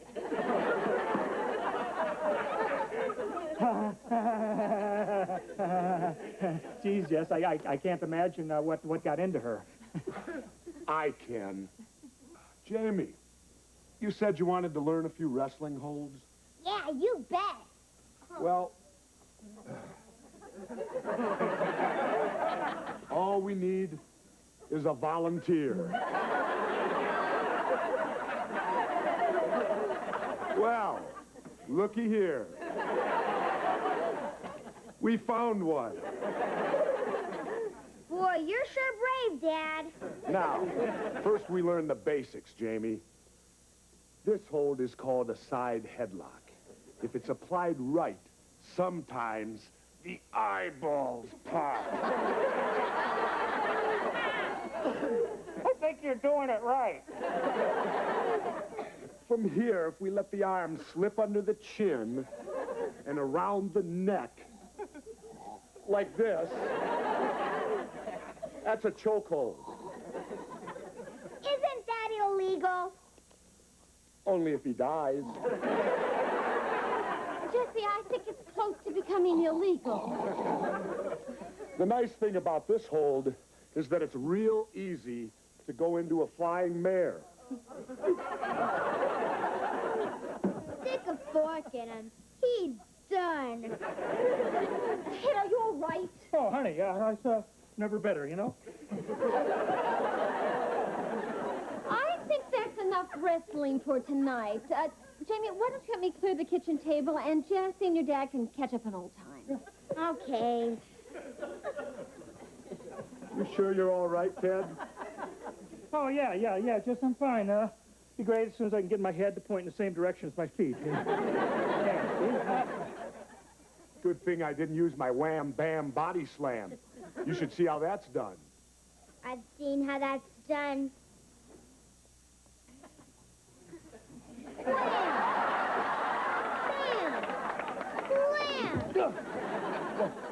What happened? Jesse, are you all right? No, I'm not all right. I've just been wham-bammed and slammed by an 11-year-old girl. Well, actually, she's almost 12. Oh, man, if it got out that a little girl threw me like that, I'd be laughed out of wrestling. Well, we'll let it be our little secret. But I know it. What am I going to do about my confidence? I feel like I'm back being Wally the Wimp. Jesse, come on. It's not that bad. It's the worst thing that's ever happened to me. I'm through. Jesse, wait a minute. Are you serious? My career is over. I couldn't get a match against Pee Wee Herman. Jesse, listen. I'm going to tell you something that nobody except my family knows. Nobody in the world knows this except us. Vicky is not an ordinary girl. Oh, thanks for sharing that, Ted. No, what I mean, Jesse, Vicky is an experimental VICI, a voice input child identikit. Promise you'll never repeat that. Repeat it? I couldn't even say it. Jesse, what I mean is Vicky is a robot. Robot? Another prank, eh? No, Jess, here, look, I'll prove it to you. Look. See? This is her control panel. That's incredible. Jesse, I invented her. I'm trying to keep her a secret until I can get her perfected. The reason she could throw you like that, Jesse, is she has the strength of 100 men. And Vicky, would you sit down, please? She's fantastic. And you let me in on your secret just to restore my confidence. What a friend. Well, Jess, I guess I owe you for all those cornball pranks I pulled on you in the past. No, Ted, I owe you. I feel bad. I humiliated you in front of your family. Oh, come on, Jess. I mean, I had it coming, right? No, I gotta make it up to you. No, Jesse, you don't have to. I mean, it's really not necessary. You did, Jesse?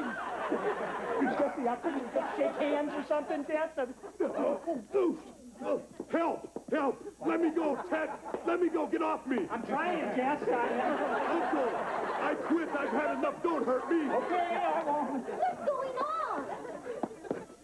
1, 2, 3. That would hurt.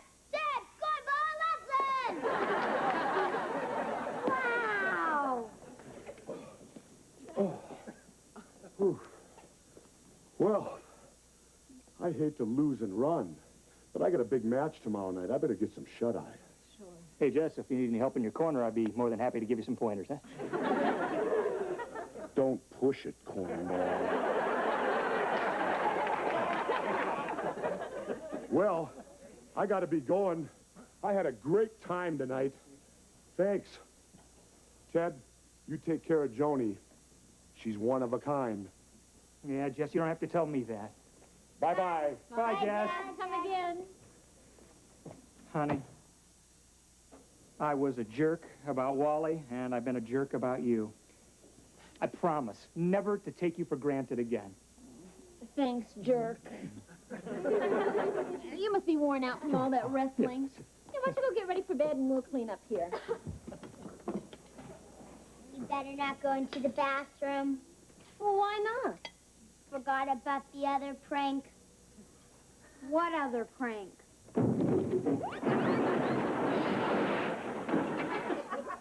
That prank.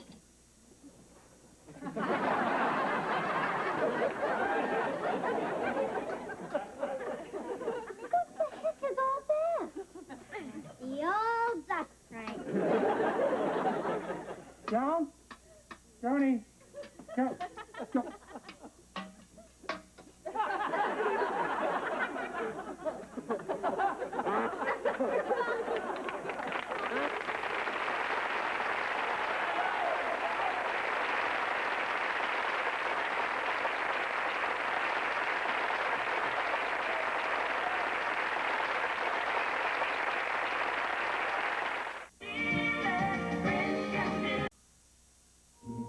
Small wonder, lovely and bright and soft curves. She's a small wonder, a child unlike other girls. She's a miracle, and I grant you, she'll enchant you at first sight.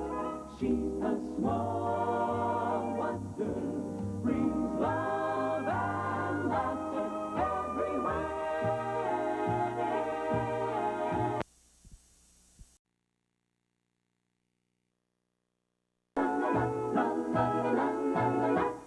She's a small wonder, lovely and bright and soft curves. She's a small wonder, a child unlike other girls. She's a miracle, and I grant you, she'll enchant you at first sight.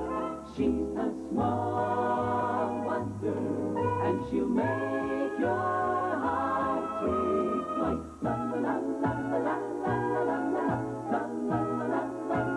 She's fantastic, made of plastic, microchips here and there. She's a small wonder, brings love and laughter everywhere.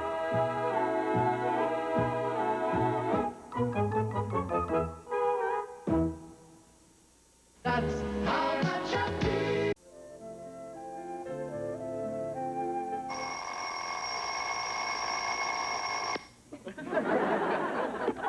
Good morning, Jamie. This is your wake-up call. Hey, stop! You told me to get you out of bed at 7:30 a.m. on Saturday morning. Right. That's because the early bird gets the worm. Summer vacation's only a few weeks away. I want to look for a job and make some money. That'll be nice for a change. Instead of working, why don't you do what you always do? What's that? Hit your father for a loan. No, I do that too much. I'd like to show him I have some initiative between loans. That'll be nice for a change. Don't be a wise guy.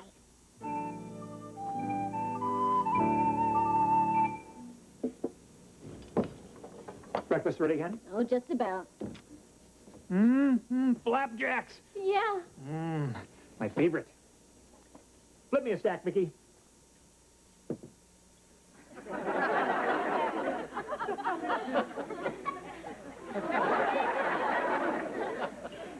Gee, only 4?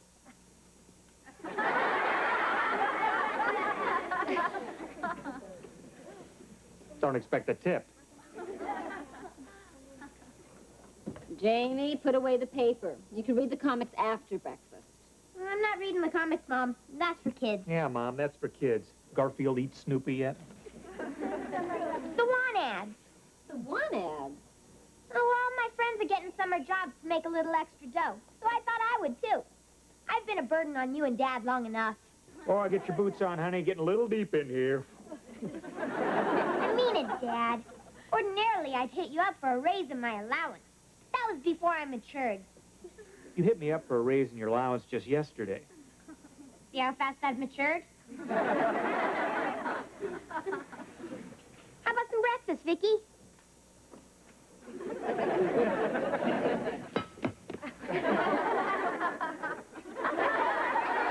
Thanks. I don't expect a tip. See any interesting jobs?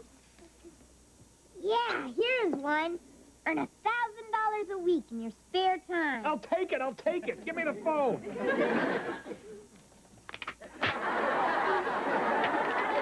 Phone.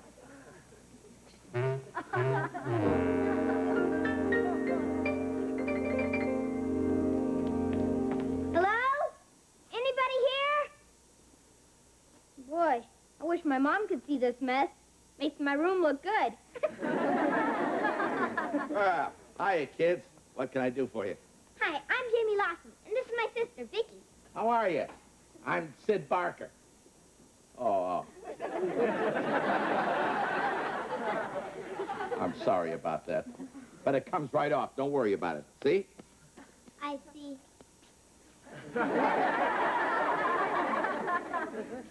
Mr. Barker, I'm looking for a part-time job. One that pays $1,000 a week. Without the use of a handgun? I'm not afraid of hard work, Mr. Barker. Look, kid, I like your spirit, but I think you're a little too young. Oh, I'm not too young. I'm a mature 12. 12? I got socks older than you. Excuse me. I've got to do something quick to prove to him that I'm a terrific worker. Hey, got it. Here, clean this place up on the double. On the double.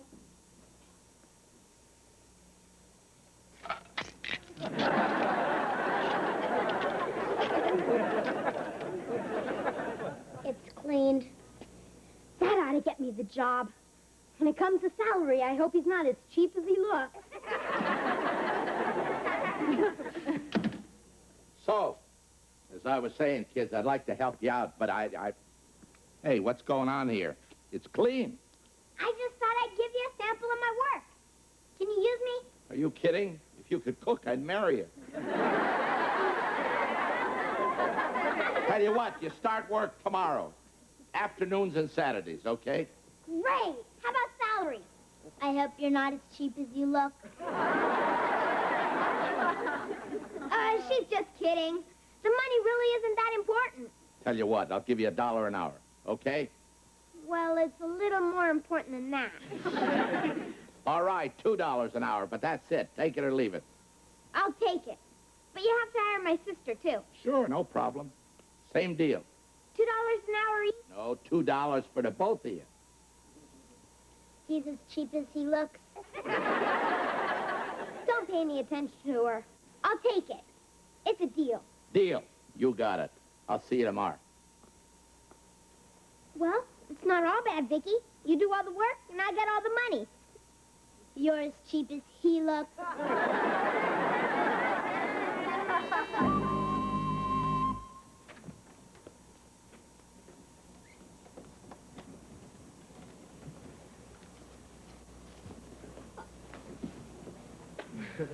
Ted, please. Not in front of the plant. Honey, I'd rather they learn it here than out on the streets. Honey, I'm a little concerned about Jamie. Don't you think he's too young to get a job? No. Honey, do you realize all the jobs I had when I was Jamie's age? You did? Like what? Well, I delivered newspapers, mowed lawns, walked dogs, shoveled snow. Wait a minute. Shoveled snow. You grew up in Florida. Didn't say I made a lot of money at it. Guess what? I found a job. Well, it's terrific, Jamie. Congratulations, hon. What kind of job? Cleaning up at Sid's garage on afternoons and on Saturdays. I got a job, too. You did? I've been a burden on you and Dad long enough. You know, actually, it's not a bad idea for Vicky to get work. I mean, she has to have new experiences if we want her to be more human, right? Yeah, and I'll be there to keep an eye on her, and she'll learn from watching me. Right, Vicky? Right. I'll learn how you sit around on your behind while I do all the work.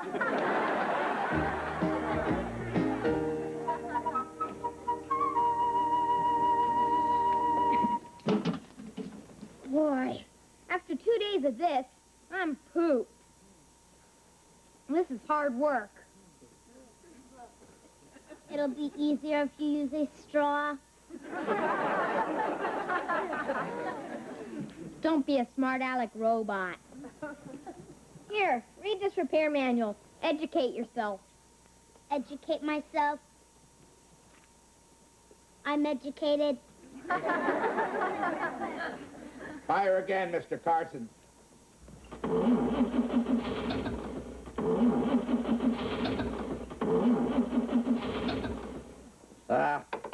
I'm sorry. I'm afraid you're going to have to leave it for a couple of days.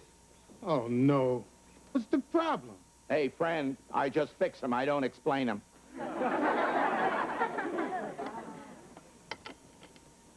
Try her again, Mr. Carson. What?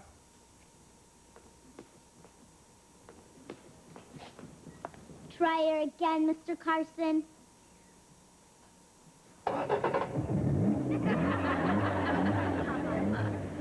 She fixed it. That's incredible. Hey, kid, from now on, you'll be known as Vicky Goodwrench.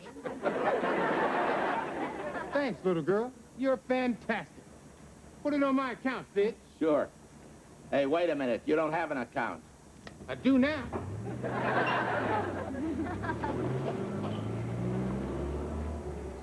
Mr. Barker, if I weren't such a bashful kid, I'd bring up the subject of a raise. You're about as bashful as a great white shark.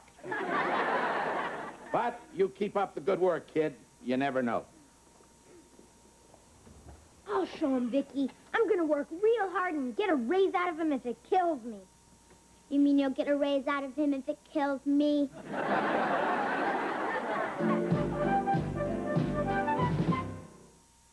Scientists at Fox Sports Laboratory. Screwdriver. Wrench.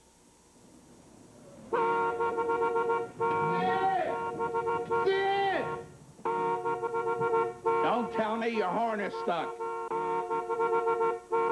No! Sid, you're not going to believe this. That little girl is a genius. Since she fixed my engine last week, I'm getting 124 miles to a gallon. 124 miles to a gallon? What, do you live on a hill? Sid, I mean it. I'm getting 124 miles to a gallon. Holy moly! I'm a genius. When people hear about this, cars will be lined up around here for miles to be fixed. Sid, this little girl's going to make you rich. Vicky, honey, come here, darling. Tell Uncle Sid, how do you do it? She's just mechanically inclined. It's a gift. You know, like a photographic memory or a perfect pitch? Perfect pitch.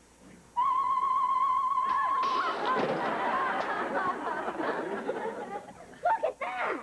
Look at this.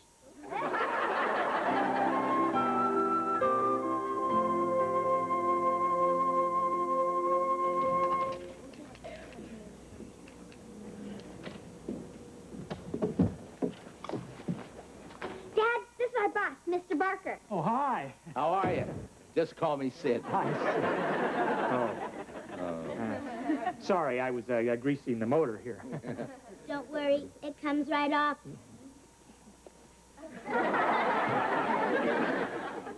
See? Yeah, thanks, Vicky. You're big help. Hi. Sid, this is my wife, Joan. Honey, this is Sid, the kid's boss. Please sit down. Thank you. How do you do? Oh, fine. We really want to thank you for giving our children a job. Hey, that was my lucky day. It's turning out to be more than just the job. Mr. Barker wants to make us partners. Partners? Why would you want to do that? I don't know how Vicky does it, but that kid does something to a car's fuel injection system that's fantastic. That is, unless it's a fluke. What kind of fluke? One that makes the car get 124 miles to the gallon. What? No fluke, Dad. I had Vicky read all the mechanics' manuals at the garage. She's a mechanical wonder, that kid. And out of the goodness of my heart, I'm willing to make Vicky a partner. 50-50. 50-50? Will she take 60-40? Sid, listen, I really appreciate your offer, but I think that we... 70-30. Sid, listen, I think we really need some time to think about this. Sure, I understand. I understand perfectly. No rush. I'll be waiting outside in front of my car. Do you believe that he just offered us 70% of his business? 80-20. Well, I think we better find out more about this and maybe even consult a lawyer. Good idea, Dad. We've got to get the best deal we can. We're partners 50-50. 60-40. Vicky, I'm your brother. 70-30. Boy, kid learns fast, huh? Vicky, go set the table for dinner, please. Do you believe that? After all I've done for her, she wants to make it 70-30. 80-20.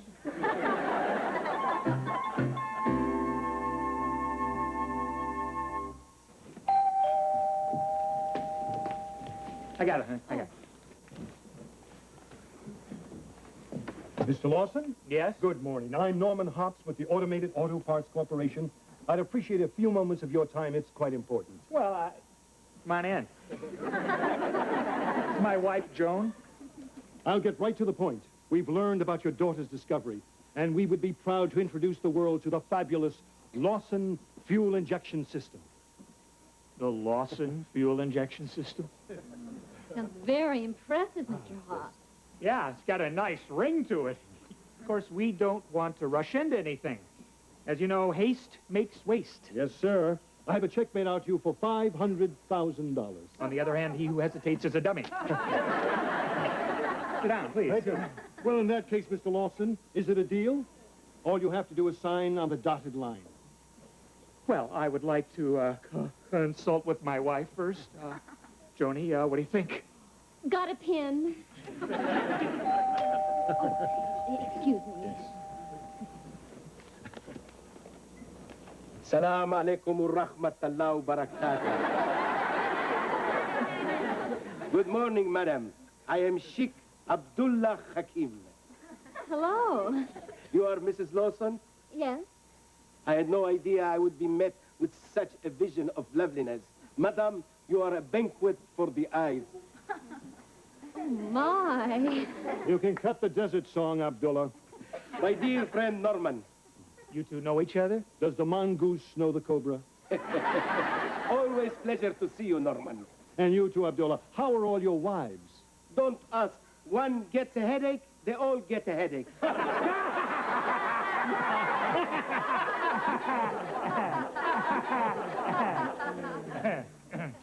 Hi, I'm Ted Lawson. Salam alaikum. Salam alaikum. Salam alaikum. What can I do for you, Sheikh? Mr. Lawson, my government is vitally interested in acquiring the rights to your secret fuel injection system. Boy, the word gets around. Well, you're too late this time, Abdullah. I've already offered them $500,000 for it. Camel feed. I'm curious, why would an oil-producing country want an invention that could radically reduce oil consumption? Simple economics. First they buy it, then they take it out into the desert and bury it. That makes sense. But not this time. I'll raise that $500,000 to $1 million. $1 million? $2 million. $3 million. $4 million. And I'll throw in 6 wives and 1 camel. 6 wives? To drive a hard bargain. Make that 1 wife, 6 camels. No, please, gentlemen. Your offers are very generous, but this is too big a decision to make on a spur of the moment. We're going to have a little time to think about this. That's right. I hope you understand, Mr. Hobbs, Yes. and you too, Mr. Camel. Honey, that's Mr. Cobra. I mean, Sheik Hakim. Whatever. Yeah. Your wish is my command. We will await your decision. After you. After you. Whatever he offers, I'll top. And I'll top him.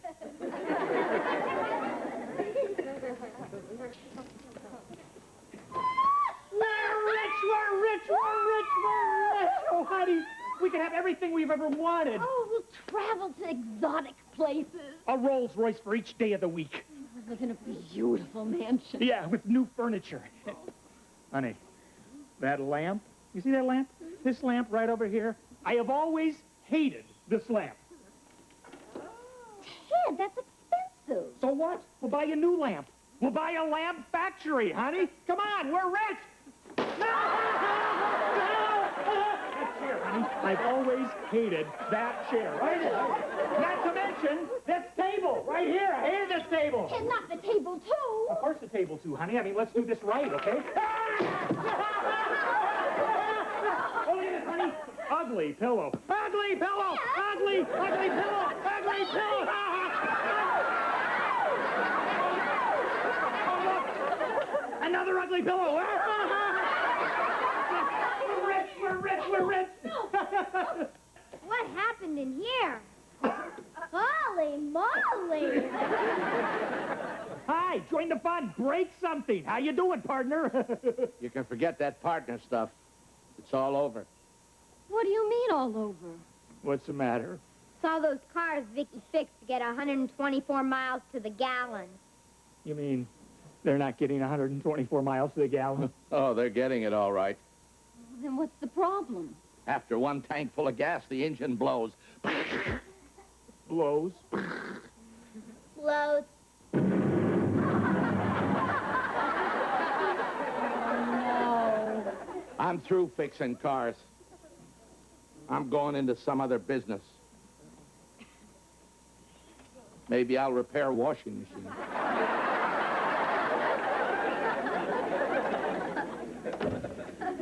I'm sorry, Mom. Dad. Goodbye to all our riches. Yeah. Well, we didn't make any money on this deal. But let's look on the bright side. We didn't lose any either.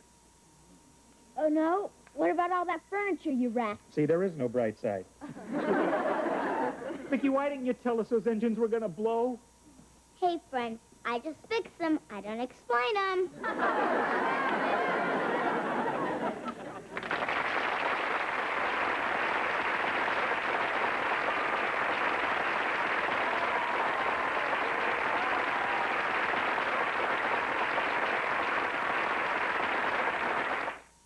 Homeowners, call... A small wonder, lovely and bright and soft curves. She's a small wonder, a child unlike other girls. She's a miracle, and I grant you, she'll enchant you at first sight. She's a small wonder, brings love and laughter everywhere.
Very good, Vicky. Now that you know how to use this computer, I'm going to teach you how to use this one.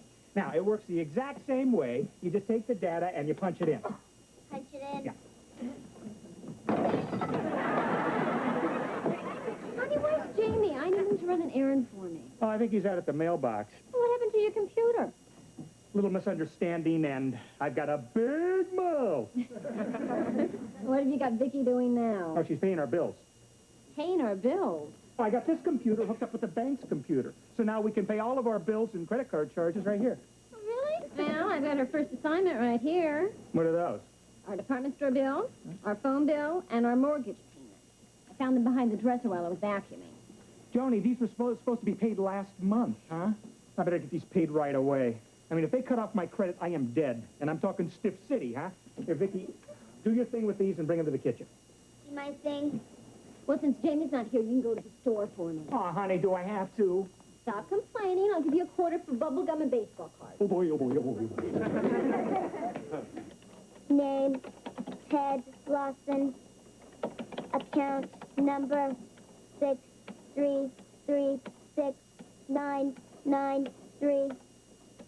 Status, cut off credit, he's dead. Okay, these are the things that I need from the store. I got it! I finally got my package! It's gonna make me rich! What's going to make you rich? Selling Christmas tree seeds. I'm gonna be on Lifestyles of the Short and Famous. How much do the seeds cost you? Only $29.95. Only $29.95. Jamie, you were taken. That's a gimmick. No, it's not, Dad. Look what comes with it to help you sell. Now, who would say no to a face like this? Look what else comes with it. 2 costumes. What, no reindeer and a pooper scooper? Oh, Vicky, go see who's at the door, please. See who's at the door. There's also a whole sales pitch. Hello, sir and/or madam.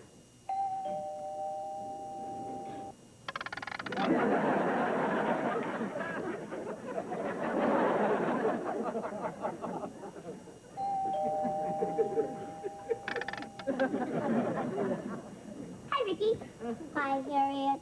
Would you please tell your dad that my dad wants to borrow a suitcase? He has to go on a business trip, and he's too cheap to buy one. I'll tell him. My mom's not going with him. My dad told her the climate where he's going wouldn't be so good for her. And she said when he got back, the climate wouldn't be so good for him either. And then she threw a piece of toast at him. Unfortunately, we're still in the toaster. A raisin went up his nose. Are your folks having any problems? Yes, they didn't pay their bills. What's the matter? Is Dad broke? No, he's dead. Dead? I'm talking Stiff City. Oh, no. I better go tell my folks. You poor thing, Vicky. You should be crying. Okay.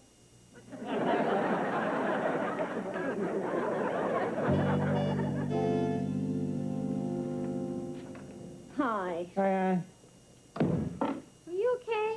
Oh, yeah, I was just relaxing. I worked out at the gym. Oh, I'm not okay. I couldn't be madder. What's the matter? Well, I went shopping. Do you see me carrying any packages? Well, you're mad because you didn't get to spend any money? Well, I couldn't spend any money. When I gave the department store a credit card, they cut it in half. What? Yeah, the man at the bank said that our credit was cut off. You're kidding. Honey, it was so embarrassing. There was this little kid behind me in line that kept yelling, Mommy, Mommy, the lady's a deadbeat. Well, honey, I can't take care of it on Saturday. I'll take care of it first thing Monday morning. Ho, ho, ho! Ho, ho, ho! Merry Christmas! Merry Christmas! How do we look? Oh, Vicky's a treat. Oh, adorable. You got any advice for us? Vicky, watch out for dogs. I mean advice about selling our seeds. Oh, just be charming, honey. You've got a nice smile, use it. And if somebody gives you a bad time, don't let it bother you. Just turn the other cheek. Gotcha. Come on, Vicky. Well, good luck. Go get 'em. They're so cute. Yeah, I hope they find a couple of suckers.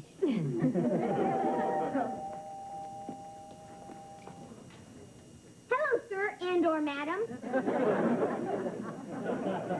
I think they found their first suckers. Oh, Brandon, what do you say to a woman whose husband has just kicked the bucket? I mean, passed on. It's terrible. What a tragedy. I stole all my best ideas from him. How can you think of yourself at a time like this? Do I look all right? Joan must be a basket case. Hi!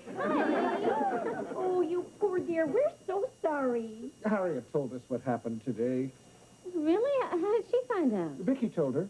Oh. Well, I found out at the department store, and I got really upset. But no big deal. Life goes on. The woman is in shock. What courage.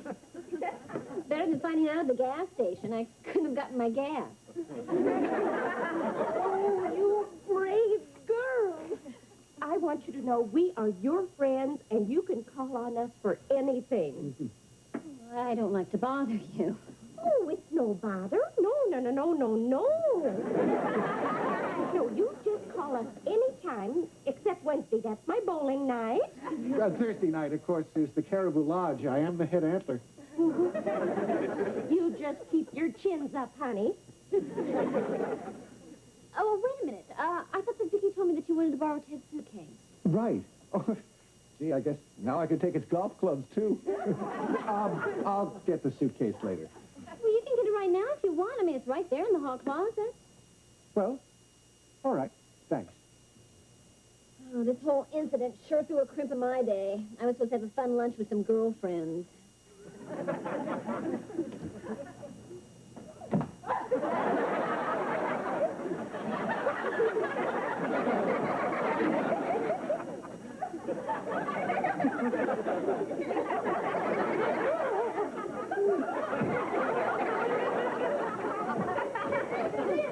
Well, what's the matter with you? You look like you saw a ghost.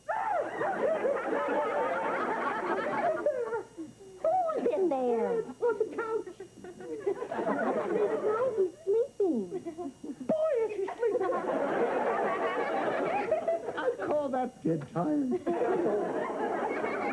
Well, how long has he been in there? Oh, a few hours. Oh, I hope you have your air conditioning on full. Why would I do that? I'll get the suitcase later. Come on, boy. Tony, you keep a stiff upper lip. Just like Ted.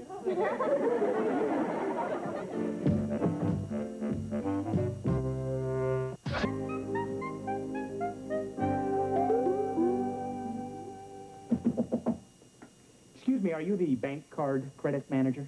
That's right. You got a minute? A minute, yes.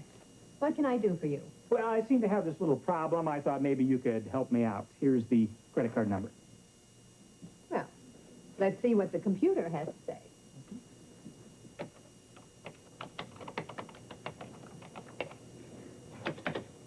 Ah, here we are.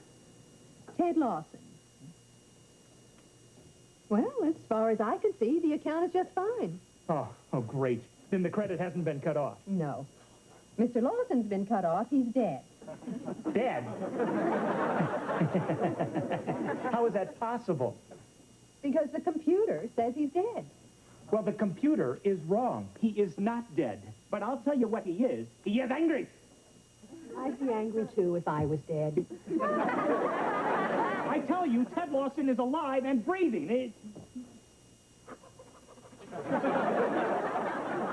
See? Alive. I don't care who you are. But the computer says Ted Lawson is deceased. And once it's in the computer, there is nothing I can do about it. That is the stupidest thing I ever heard. I mean, how am I supposed to eat and shop and pay my bills? All right. Fill out this form. Well, thank goodness I finally got through to you. What is this? If you'll have your doctor sign it and send it back, I can issue a new credit card to the loved ones you've left behind. Your minute is up. I can't believe those neighbors sticking a dog on Santa Claus.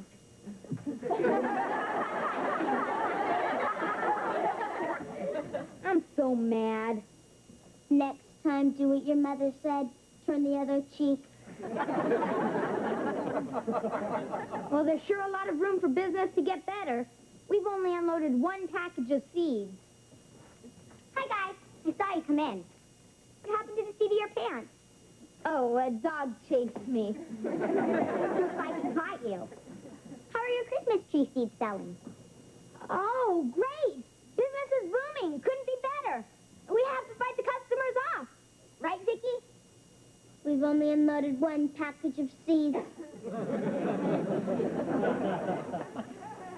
You can go into the house, Big Mouth. Ho, ho, ho!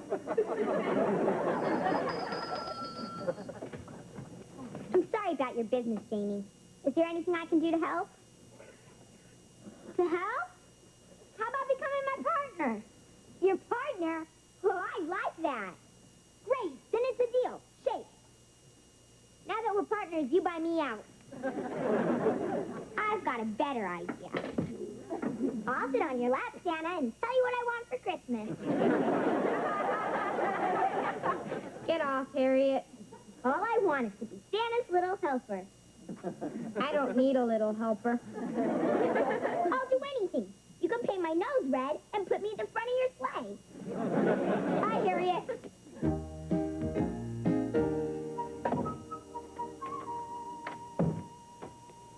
Oh, hi, honey. Oh, did you get our credit card straightened out? It's not our credit that's dead. It's me. I don't understand. Well, for some reason, everybody thinks that Ted Lawson is dead, deceased, toes up, pushing up daisies. Why would they think that? I don't know. Somehow it got into their computer, and they've notified all of our creditors. I've been on the phone all day trying to convince anyone that'll listen that I'm alive. Honey, that's ridiculous. Yeah, isn't it? I mean, last night you slept with a dead man. I know, but it's not the first time.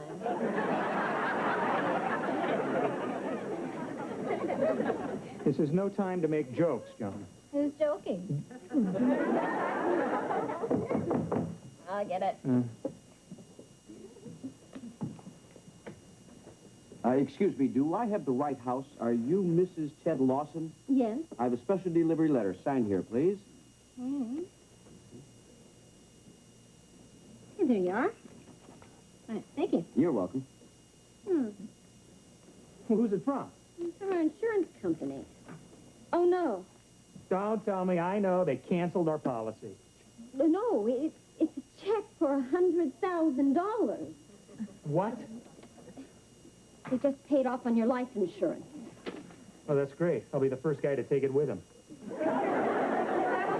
Honey, we can't keep this. It would be dishonest. Yeah, you're right. But it is so frustrating. I mean, I can't prove that I'm alive while I'm alive. I mean, what do I have to do? Be dead to prove that I'm alive? That doesn't make any sense at all. Wait a minute. Maybe it does make sense. And maybe you can help me straighten this out. How? Come here.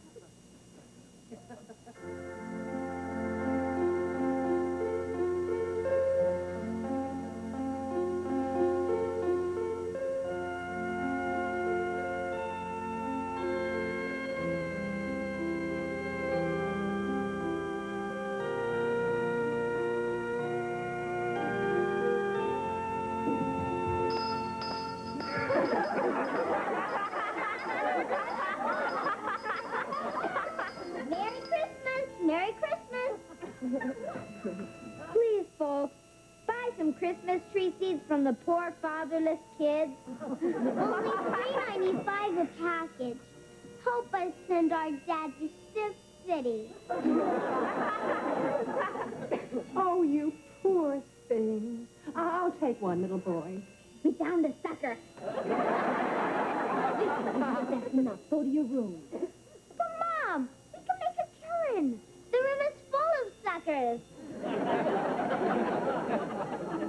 I said. You know better than this. A kid can't have any fun around here. Gee!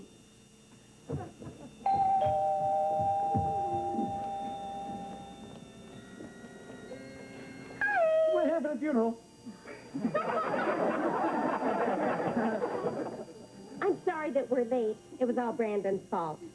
That's all right. See? I told you she wouldn't mind. Teddy's not going anyplace. Call this a funeral? It's not even catered. Where's the tip? He just arrived. Please take your seat. Good. Oh, Joan is so brave. I can tell she's suffering on the inside. Well, you'd be the same way if it was me instead of Ted.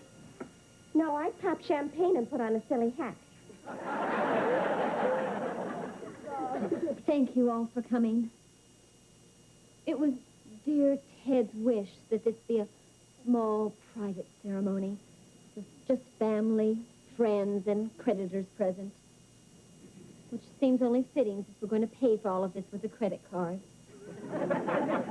There will be no eulogy. And it was Ted's only wish that each of you pass by the casket and pay your last respects. So if you would please do that, you'll make a dead man very happy.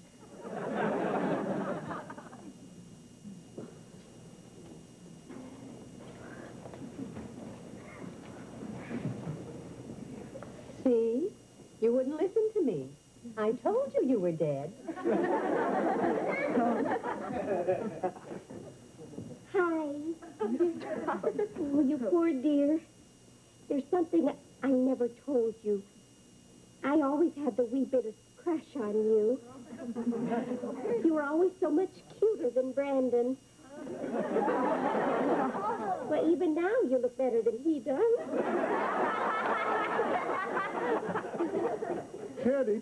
Teddy. I gotta be truthful, pal. I'm real sorry this happened, but I never liked you all that much. You were always smarter than me. Oh, except once.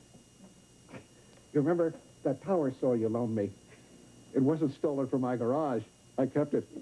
Well, thanks for telling me. That's okay.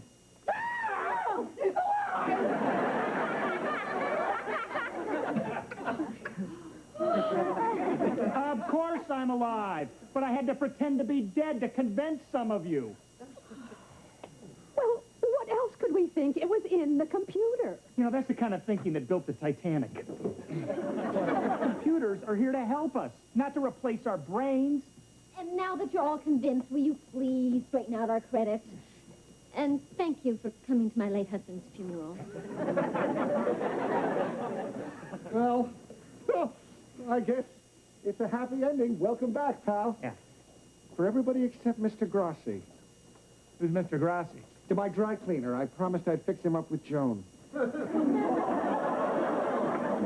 Thanks a lot, pal. Well, let's go, Bonnie. The party's over. Well, all's well that ends well. No, it isn't. Now I have to give him back his power saw.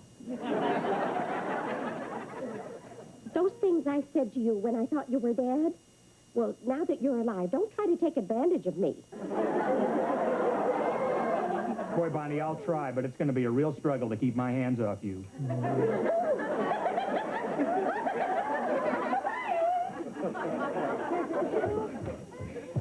Is it all over? Boy, I hope so.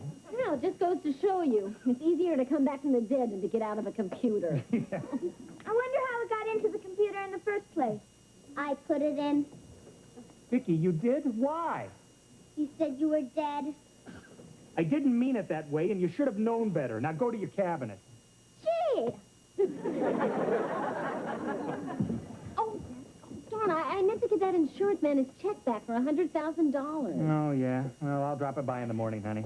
Well, that's going to be a real stab in the heart. You gotta say one thing for them. They sure paid off in a hurry. Boy, they sure did.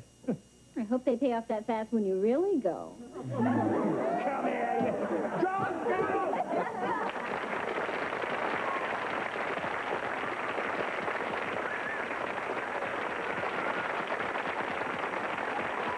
She's a small wonder.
Wait till they see this.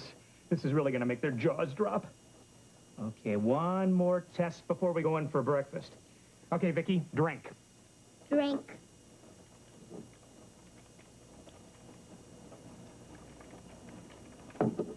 Okay, did that go down okay? It went down okay.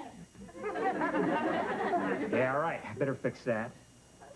Okay. Answer me again. Did that go down all right? It went down all right. Okay, good.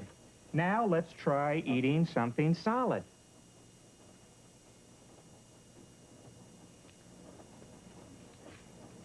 Vicky, you're supposed to eat it with a fork. Eat it with the fork.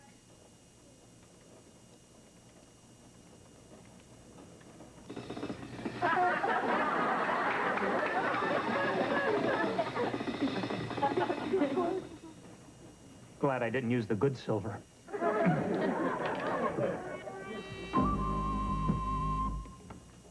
Morning, huh?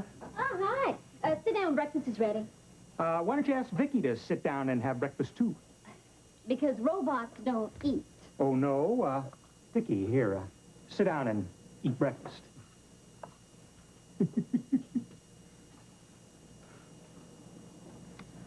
Mom, she's eating. Yeah, she can even pig out. Show him, Vicky. Pig out.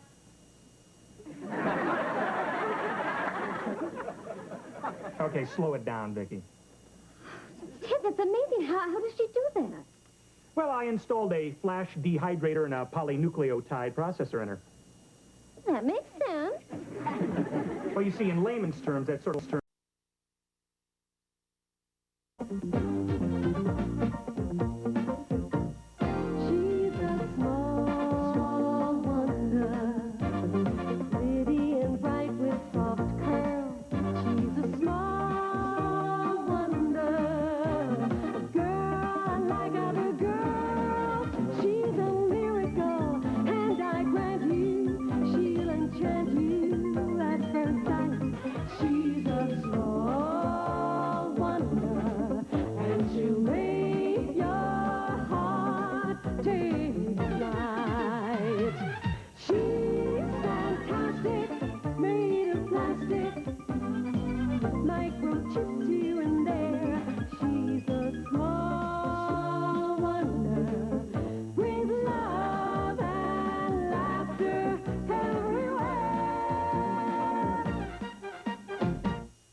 Wait till they see this. This is really going to make their jaws drop. Okay, one more test before we go in for breakfast. Okay, Vicky, drink. Drink.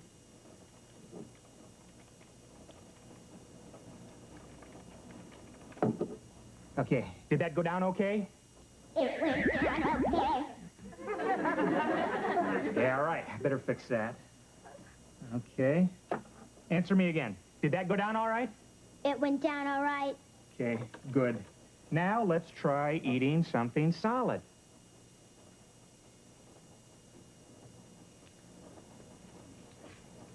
Vicky, you're supposed to eat it with a fork. Eat it with the fork.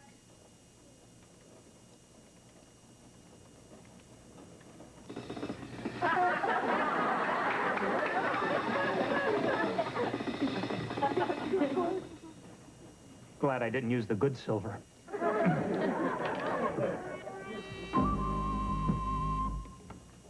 Morning, huh? Oh, hi. Sit down. Breakfast is ready. Why don't you ask Vicky to sit down and have breakfast, too? Because robots don't eat. Oh, no. Vicky, here, sit down and eat breakfast.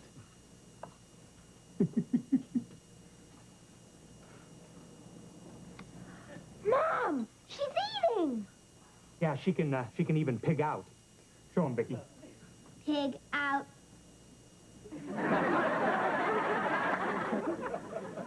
Okay, slow it down, Vicky. Ted, that's amazing. How does she do that? Well, I installed a flash dehydrator and a polynucleotide processor in her. That makes sense. Well, you see, in layman's terms, that's sort of like a trash compactor that separates the solids in the food from the water. You see, the water is used to cool her internal systems, and the solids are used to create energy and byproducts And, of course, you know what that means. What? Well, Vicky can use the bathroom now. Oh, no. It'll be like living with a real sister. I'll have to take a number to get into the bathroom. Gee, that's incredible. She's getting more human every day. Well, that's the whole point, honey. I mean, now when you take her to school with you, when you substitute teach, I mean, the kids won't get suspicious because she never eats, right? Yeah, I was running out of excuses. I was down to telling everyone she's fasting for the Jewish holidays. Now, speaking of school, you better hurry up and finish that or we'll be late. I've got an early faculty meeting. You can stop eating now, Vicky.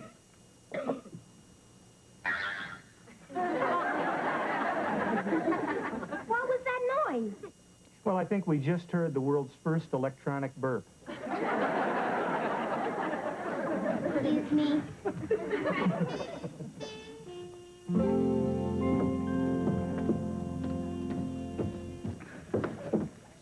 Oh, there's Jessica. Boy, is she beautiful. She smells so good. She makes steam come out of my ears. Steam come out of my ears. Stop, Vicky. Vicky, you go over there and eat your lunch. I have to talk to Jessica. Hi, Jessica. Oh, hi, Jamie. I bought you lunch today. How sweet. I got you a low-calorie salad because I know you like to watch your figure. Thanks. I don't mind watching it myself. Jessica, will you go to the school dance with me next week? Oh, Jamie, of course I'd like to go with you. You would? Great! But 4 other boys invited me, and I'd like to go with them, too. Oh. It can be a curse being so popular. Well, I can fix that. Just go with me and you won't be popular anymore.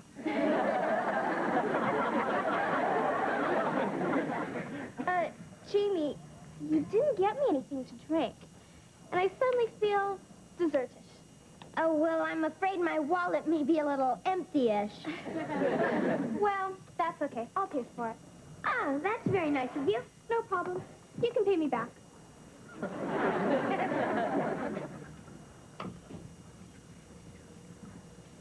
Hi. How you doing, kid? I can go to the bathroom now. Great, yeah. Well, before you do that, tell me something. You ever get high? Not since I fixed the television antenna on the roof. You're putting me on, huh? Putting you on, huh? I like you, kid. I like you. And I think I got something here you're gonna dig. You know what these babies are? What are those babies? Speed. Where you been, huh? Get real. Take these and you'll fly. I'm talking spaced out. You'll be able to moonwalk on the moon. Ow! So, why don't you try it, huh? You'll like it. Try it. I'll like it. So how much money you got on you? I don't got any money. Oh. Well, okay. That's cool. First batch is on me. A freebie. Next batch is going to cost you some cash. Where do I get some cash? Your father's got a wallet, right? Your mother's got a purse, right? Right. Right, so when they're not looking, you just reach in and grab some cash. Got it? Got it. Here. These will get you buzzing like a bee. Now put them in a safe place. If you want more, next Tuesday after school, put $20 in this flower pot. In that pot? Yeah, I'll take the money and leave the pills. Understand? Understand. Safe place. Pot. Cash. Right. Hey, and don't tell anybody. All right, I'll see you, kid. You can go to the bathroom now. First, I have to take a number.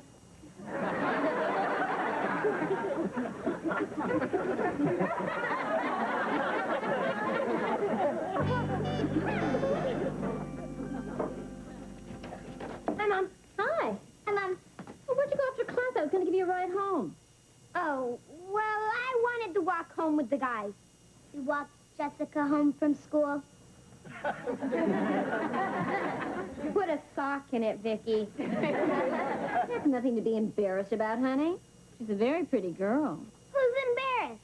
I don't kiss up to any woman. When it comes to women, I'm smooth. Sure you are.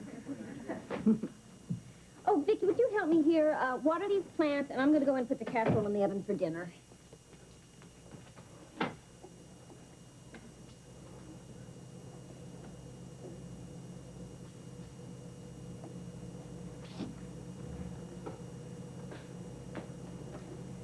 Safe place.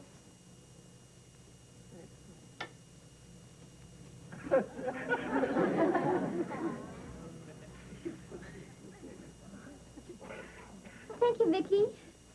Try it. You'll like it. What a character. What happens here?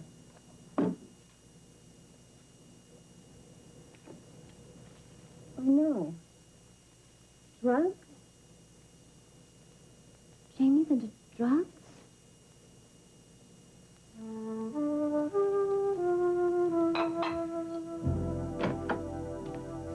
Oh, hi, huh? Hi. How are you? Devastated. Boy, the power of my kiss, huh? Ted, we've got a drug problem. Don't worry, honey, I'll get you in a Betty Ford Center. Not me. Look. I found these hidden in the flower pot in the yard. What? I can't believe it. Our son into drugs. Well, I can't believe it either. Did you ask him about it? Oh, I wanted to wait until you got home. How was it getting the money to pay for these things? Hey, come on, honey. I've got a wallet, right? You've got a purse, right? Right. You stay out of this. Have you noticed any money missing from your wallet? Not that I know of. I haven't been missing any either. Kids just can't seem to understand how deadly drugs are.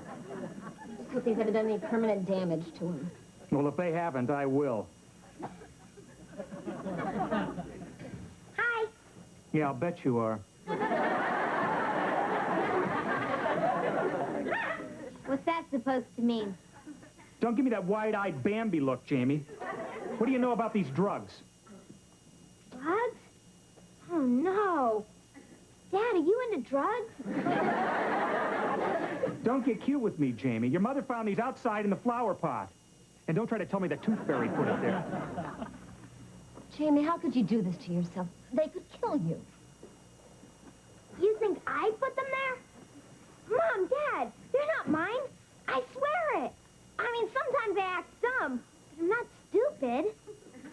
Jamie, don't lie to me. Where did you get this junk? I'm not lying, Dad. Honest. I wouldn't go near drugs. Where you been, kid? Get real.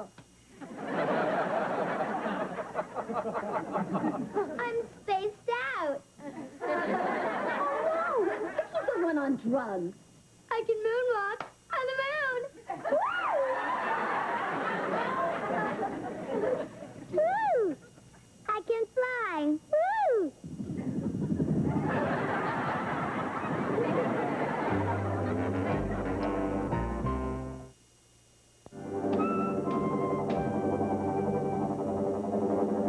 I'm spaced out. I'm flying. A robot on drugs. That's crazy. Vicki, stop that. Vicki, did you take any of these? No, Well, obviously she's mimicking someone. Where'd you get these, Vicki? I got those babies from the boy who came to the schoolyard. Well, did you see him? No, I wasn't there at the time. You left Vicki alone? Well, I had something important to do. He was kissing up to Jessica. Well, I'm going to get that pusher. It's the last thing I do. And, Jamie, if this guy ever comes near you, you tell him to get lost. That's right. And any other kid who tries to pressure you into using drugs. Don't worry. If I want to get high, all I have to do is sniff Jessica. Well, I'm going to call your school principal and let him know what's going on, if he doesn't already know. Tell him the first batch is a freebie, the second batch will cost him some cash. Woo!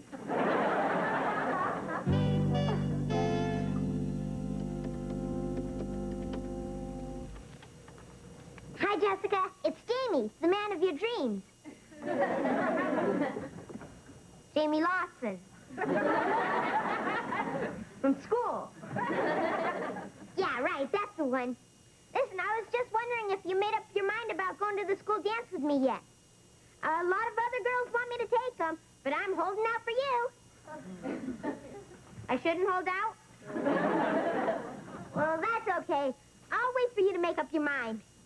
Bye, Jessica. I'll get it, Jamie. It's probably your school principal. Good evening, Mr. Lawson. Mr. Bryant, come on in. Oh, it's good to see you again. Thank you. This is Officer Davis. She's a specialist on drug problems at the elementary and the high school level. After you phoned and told me what happened with Vicky today, I thought it was best that we contact the police. Oh, good idea. Well, please sit down. Mr. Bryant filled me in about Vicky. It can be hard for kids to say no to a pusher or to a friend who gives them drugs. Yeah, peer pressure can be real strong. We're offering a program in the schools to teach kids that it's okay to say no and to keep saying it like a broken record. Like a broken record? That's right, Vicky. Well, do we have a program like that in our school, Mr. Bryant?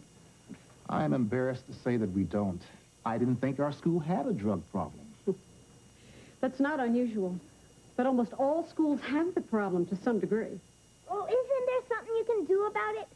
Like, arrest the guy that gave Vicky the drugs? Yes, but we'd have to catch him in the act of selling it. Unfortunately, we'd need an undercover officer who looks 12 years old.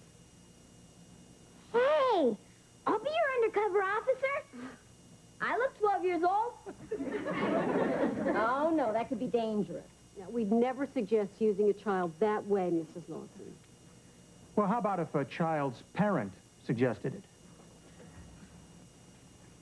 Ted? Joni, can I talk to you for a minute? Excuse us, please. Excuse me.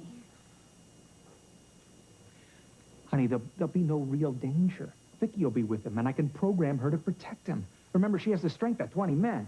Well, I don't know. Honey, I think this is important enough to let him do it.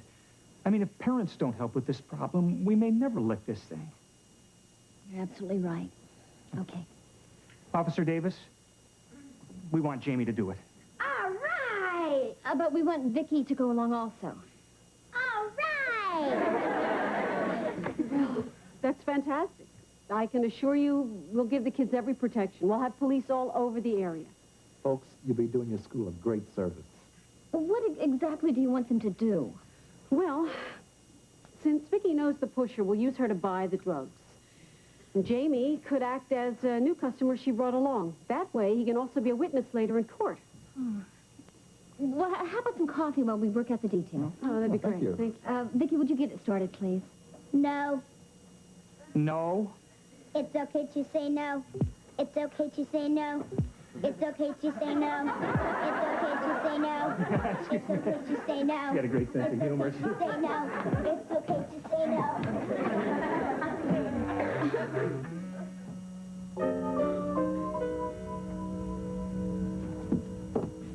Are you sure you'll recognize the pusher when you see him, Vicky? I'll recognize him.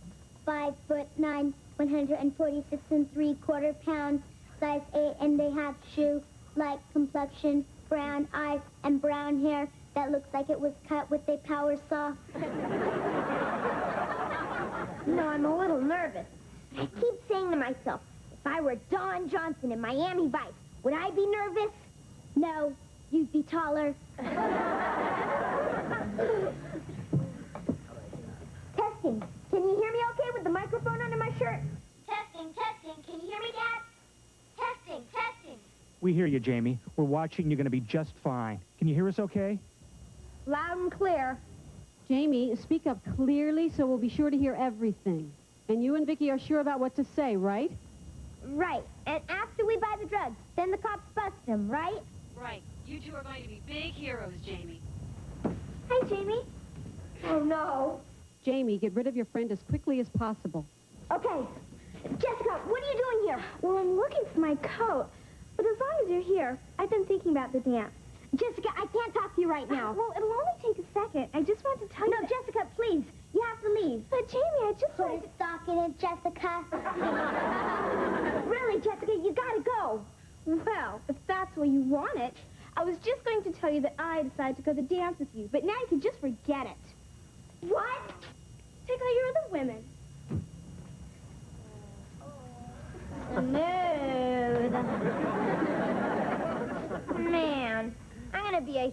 Joe can't get a date.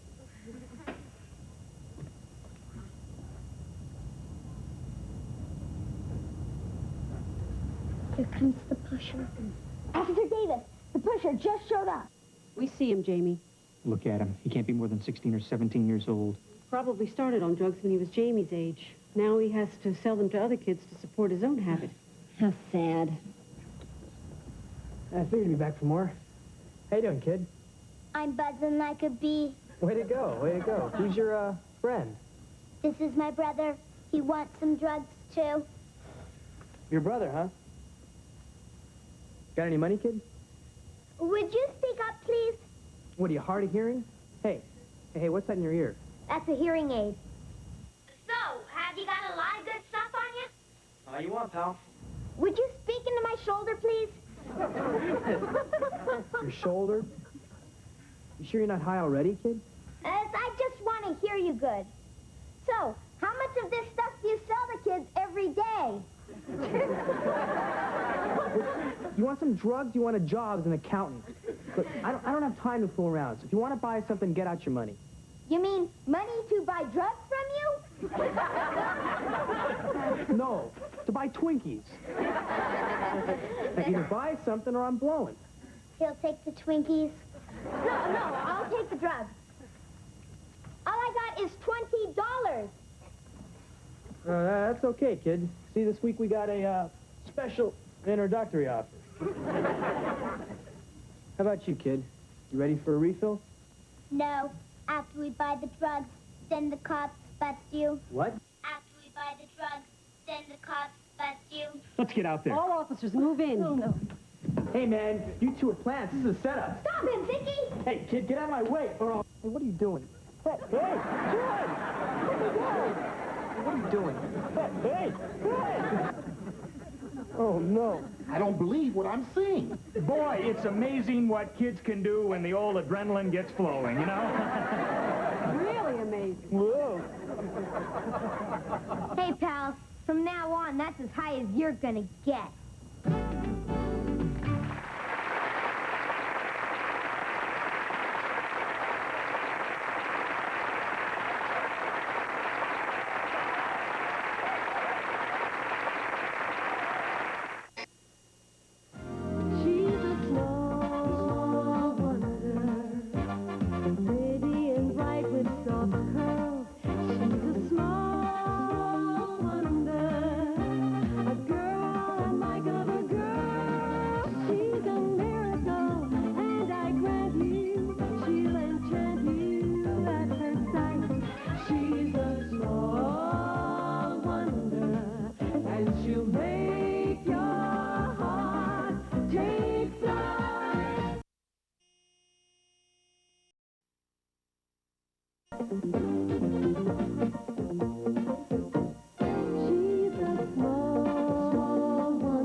Sure. Great. Come on over around,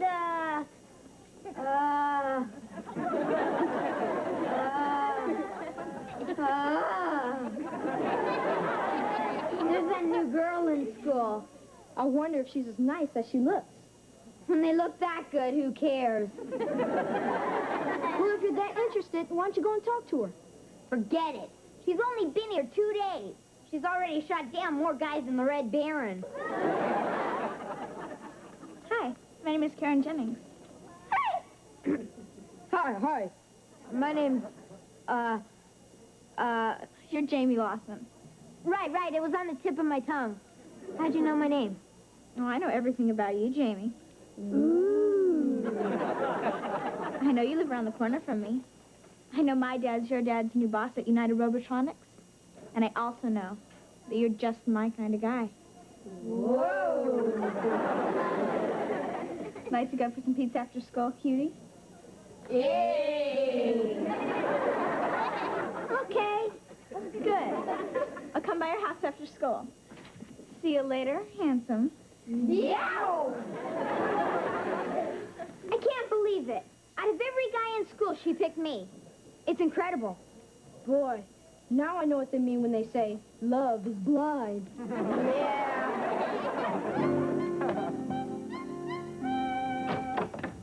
Hi, Annie. Oh, hi, Ann. How was your day? Oh, it's fine. I went shopping with Vicky. I see. Did you put a big dent in the credit card? Well, it was more of a fender bender. Oh, but it was worth it. Look at all the great things that I got for her. Vicky, would you come out here, please? You like? Oh, I like. She's adorable, honey. Yeah, you know, I decided to mix up her clothes more like a real little girl. Yeah. Vicky, would you gather up these boxes, please? So, how was your day, honey? Well, it was interesting. We got a new vice president. Oh, somebody in the office got a promotion? No, somebody in the president's family got a promotion. His son, Harold Jennings. Oh, figures. Have you met him yet? Only for a second. I was just another pretty face in the crowd. I got to figure out a way to get him to notice me. Well, you could always invite him over for dinner. Oh, honey, that's so obvious. I'd look like Brandon Brendel trying to suck up for a promotion. Oh, I see. And you prefer to suck up in your own way. Yeah. Hi. Aren't you just a little overdressed for pot roast? No, I'm having dinner out. I have a date. A date? Oh, with whom? A new girl in the neighborhood. The word fox comes racing to my lips. Sounds like the fox is going out with a wolf. The boxes are all picked up. Oh, thanks, Vicky. You can throw them away in the kitchen, please. Dad, can I have an advance of $10 on my allowance? You're already well advanced into the 21st century. Jamie, you should have thought about having enough money before you asked this girl out. Oh, I didn't ask her. She asked me.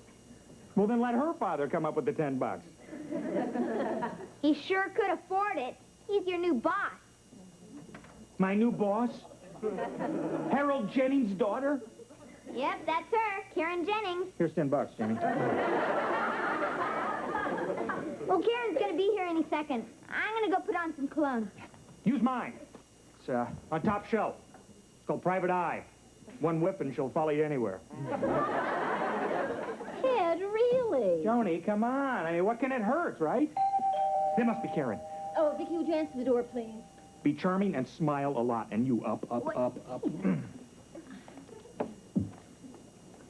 Hi, I'm Karen. Hi, I'm Vicky. I have to be charming and smile a lot.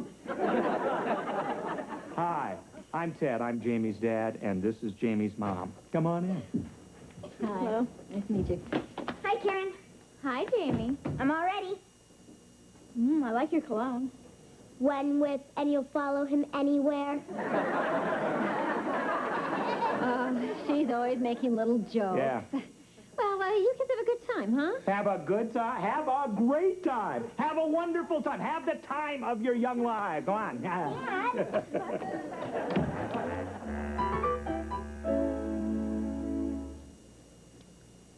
Juice. Cereal. Toast.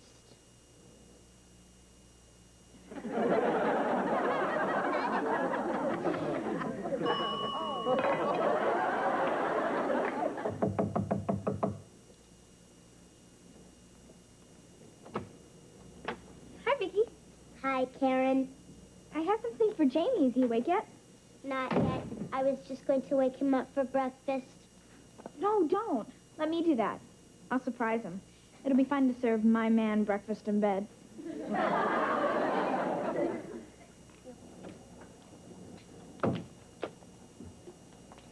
Time to wake up. I can get up whenever I want. It's Saturday. time to get up.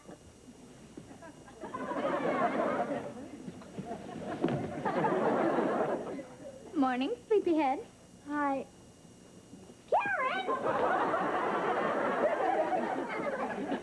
What are you doing here? I'm bringing you breakfast in bed. Cute stuff. Thanks.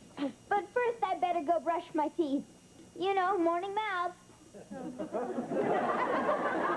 Would you mind turning around and covering your eyes? Sure. I like modesty in a man.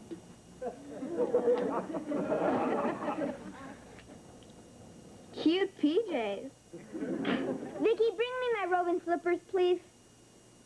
Hi, Vicky. Hi, Harriet. Who's that? That's Karen Jennings. The word box comes racing to my lips. And what is that? That's Harriet Brindle, our neighbor and favorite peeping tomboy. What are you doing in my man's bedroom? Get lost, button nose. I moved in on you and I'm here to stay.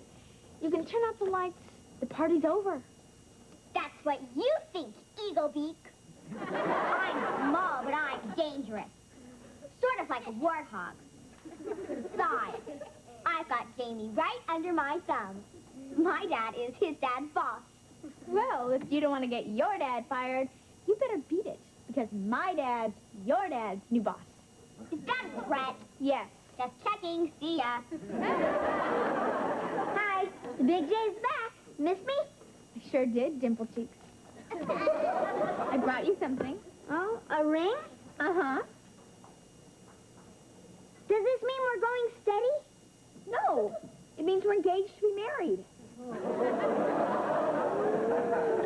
Married? I don't think we could live on my allowance. I mean when we're old enough. There isn't anybody else, is there? Nope. You're numero uno. You're the queen bee and I live for your sting. Good.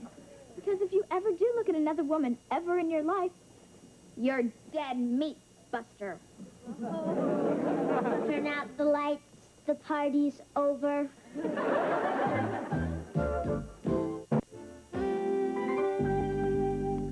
Hi. Reggie and the guys are coming over to play some basketball. See ya. Hold it. Back up the bus here. What about breakfast? Oh, I already ate. Karen gave me breakfast. Karen? She also gave him a ring. A ring? See? Well. She must like you very much, huh? Well, you know, some of us have got it. Just so happens, I'm full of it. Well, you can say that again.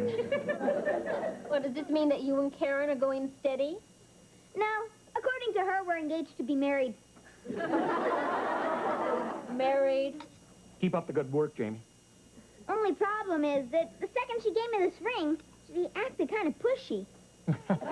Jamie. You see, occasionally women like to think that they're the boss, and sometimes we just have to let them have their fun. I gotta be at a golf course in 20 minutes. Oh, no, you don't. Back up the bus. You promised me that you would take out the trash and rake the leaves and mow the lawn. But, honey... Ted. Oh, all right. I'm just letting her have her fun. Want some more juice, boss? Yeah. Thank you, Vicky.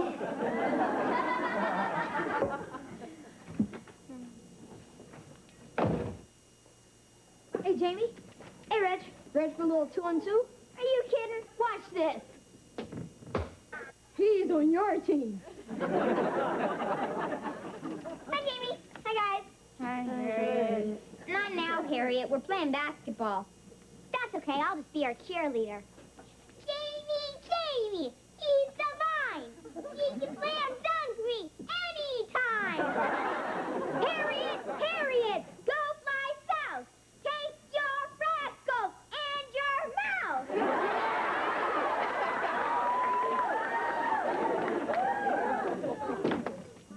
Hi. Ooh. Did you tell everybody the good news about us? What good news? Yeah. Jamie and I are engaged to be married. Whoa!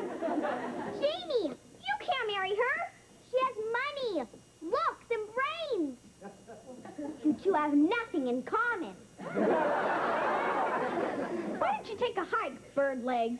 Bird Legs, you should talk. Bird Brains. You all can leave now. Jamie and I wish to be alone. Hey, you can't kick us out, little mama. We came over here to play basketball, and we're not leaving unless Jamie tells us to leave. Right, Jamie? Right. You can leave now. Go ahead, guys. Why? Boy, Jamie, the way you let her lead you around like that. You ought to take that ring off your finger and wear it in your nose. Karen, you shouldn't do that to me in front of the guys. It's embarrassing. It's just that I'm so jealous. I want to have you all to myself, handsome. I have important things to discuss with you. Vicky, we want to be alone. Mom told me to water the plants. Maybe you should water the plants some other time. Get lost, Button Nose. I'm here to stay. I like the way Vicky stands up to a man. She reminds me of me. Okay, Karen. What was so important that you had to discuss with me? Your future. You're going to be a doctor. Why? Because my mother says so.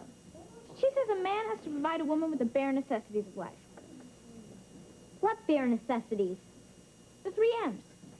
Money, mansion, and a Mercedes. Right, Vicky? Right, Eaglebeak. Karen, isn't that asking a lot? Yes, but I'm worth it. What are you, a spineless wimp? Vicky, I'm going to make a man out of him whether he likes it or not. You're dead meat, Buster.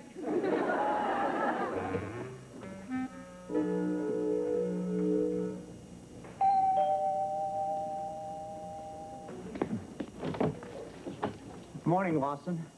Mr. Jennings, what a surprise. Please, please come in. Joan, I'd like you to meet Mr. Jennings, my new boss at the office. This is my wife, Joan. Well, it's nice to meet you, Mr. Jennings. Oh, Harold. And this is my wife, Cynthia. Mrs. Jennings. And who's this handsome young guy here? Introduce yourself to your father's employee. Hi, I'm my son, Chip. Hi, Chip. How you doing? We just dropped by to Pick up Karen. Oh, she's in the backyard with Jamie and Vicky. Who's Vicky? Oh, well, she's our daughter. But as a matter of fact, she's just about your age. Why don't you go out there and introduce yourself to her? It's right that way through the kitchen. You're welcome.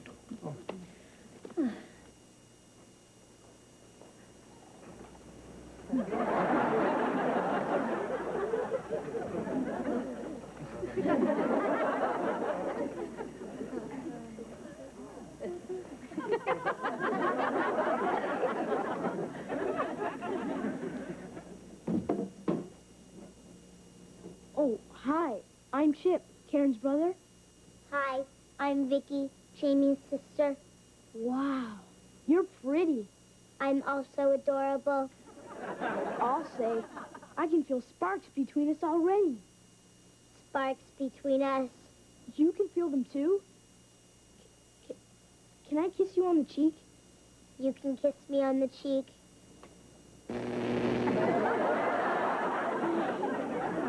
I think I've met the woman of my dreams.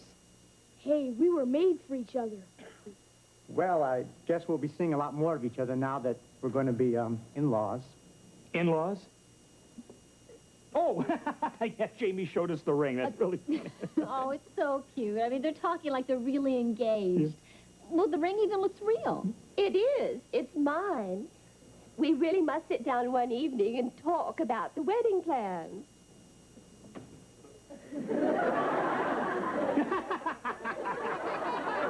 Your wife has a great sense of humor.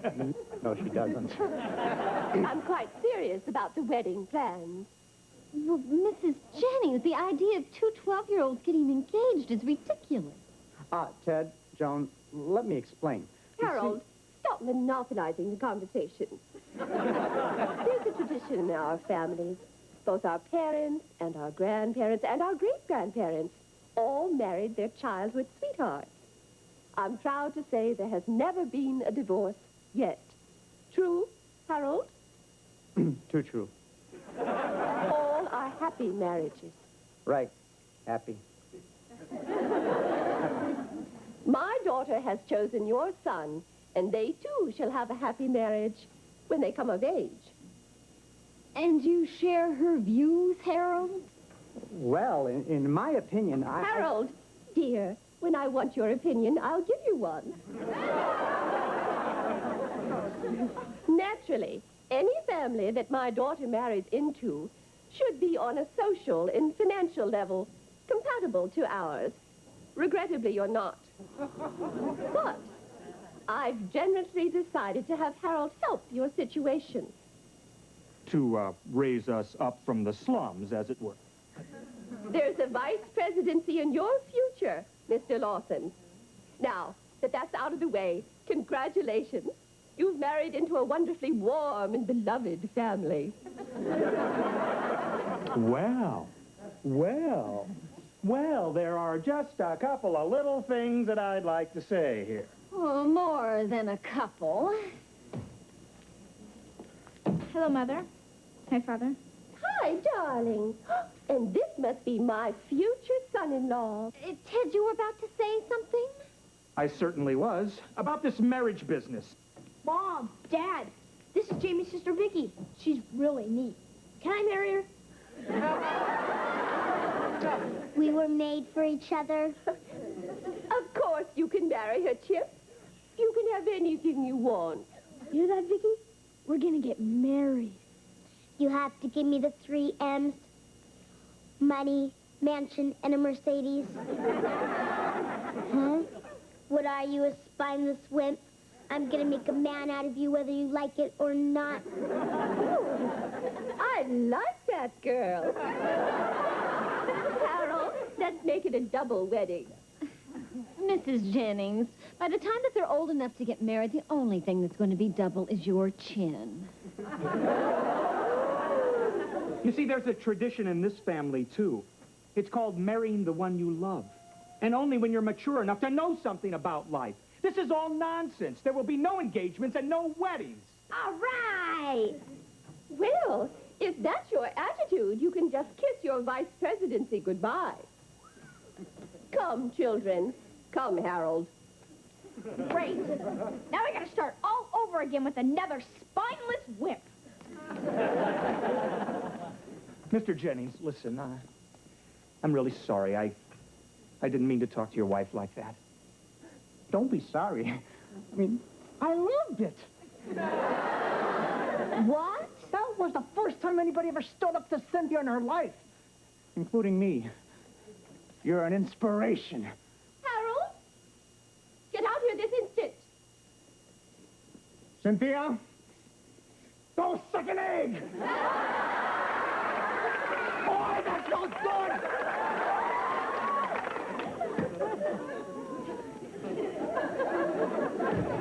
I'm gonna go find some soap and get this ring off my finger.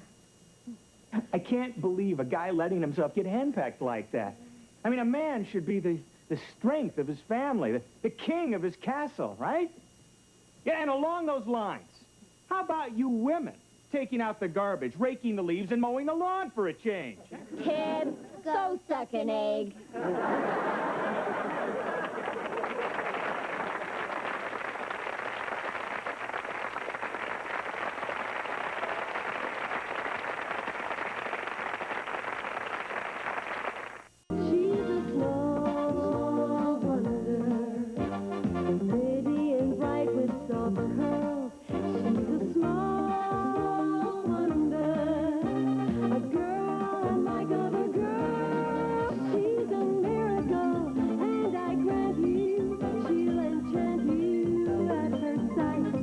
She's a small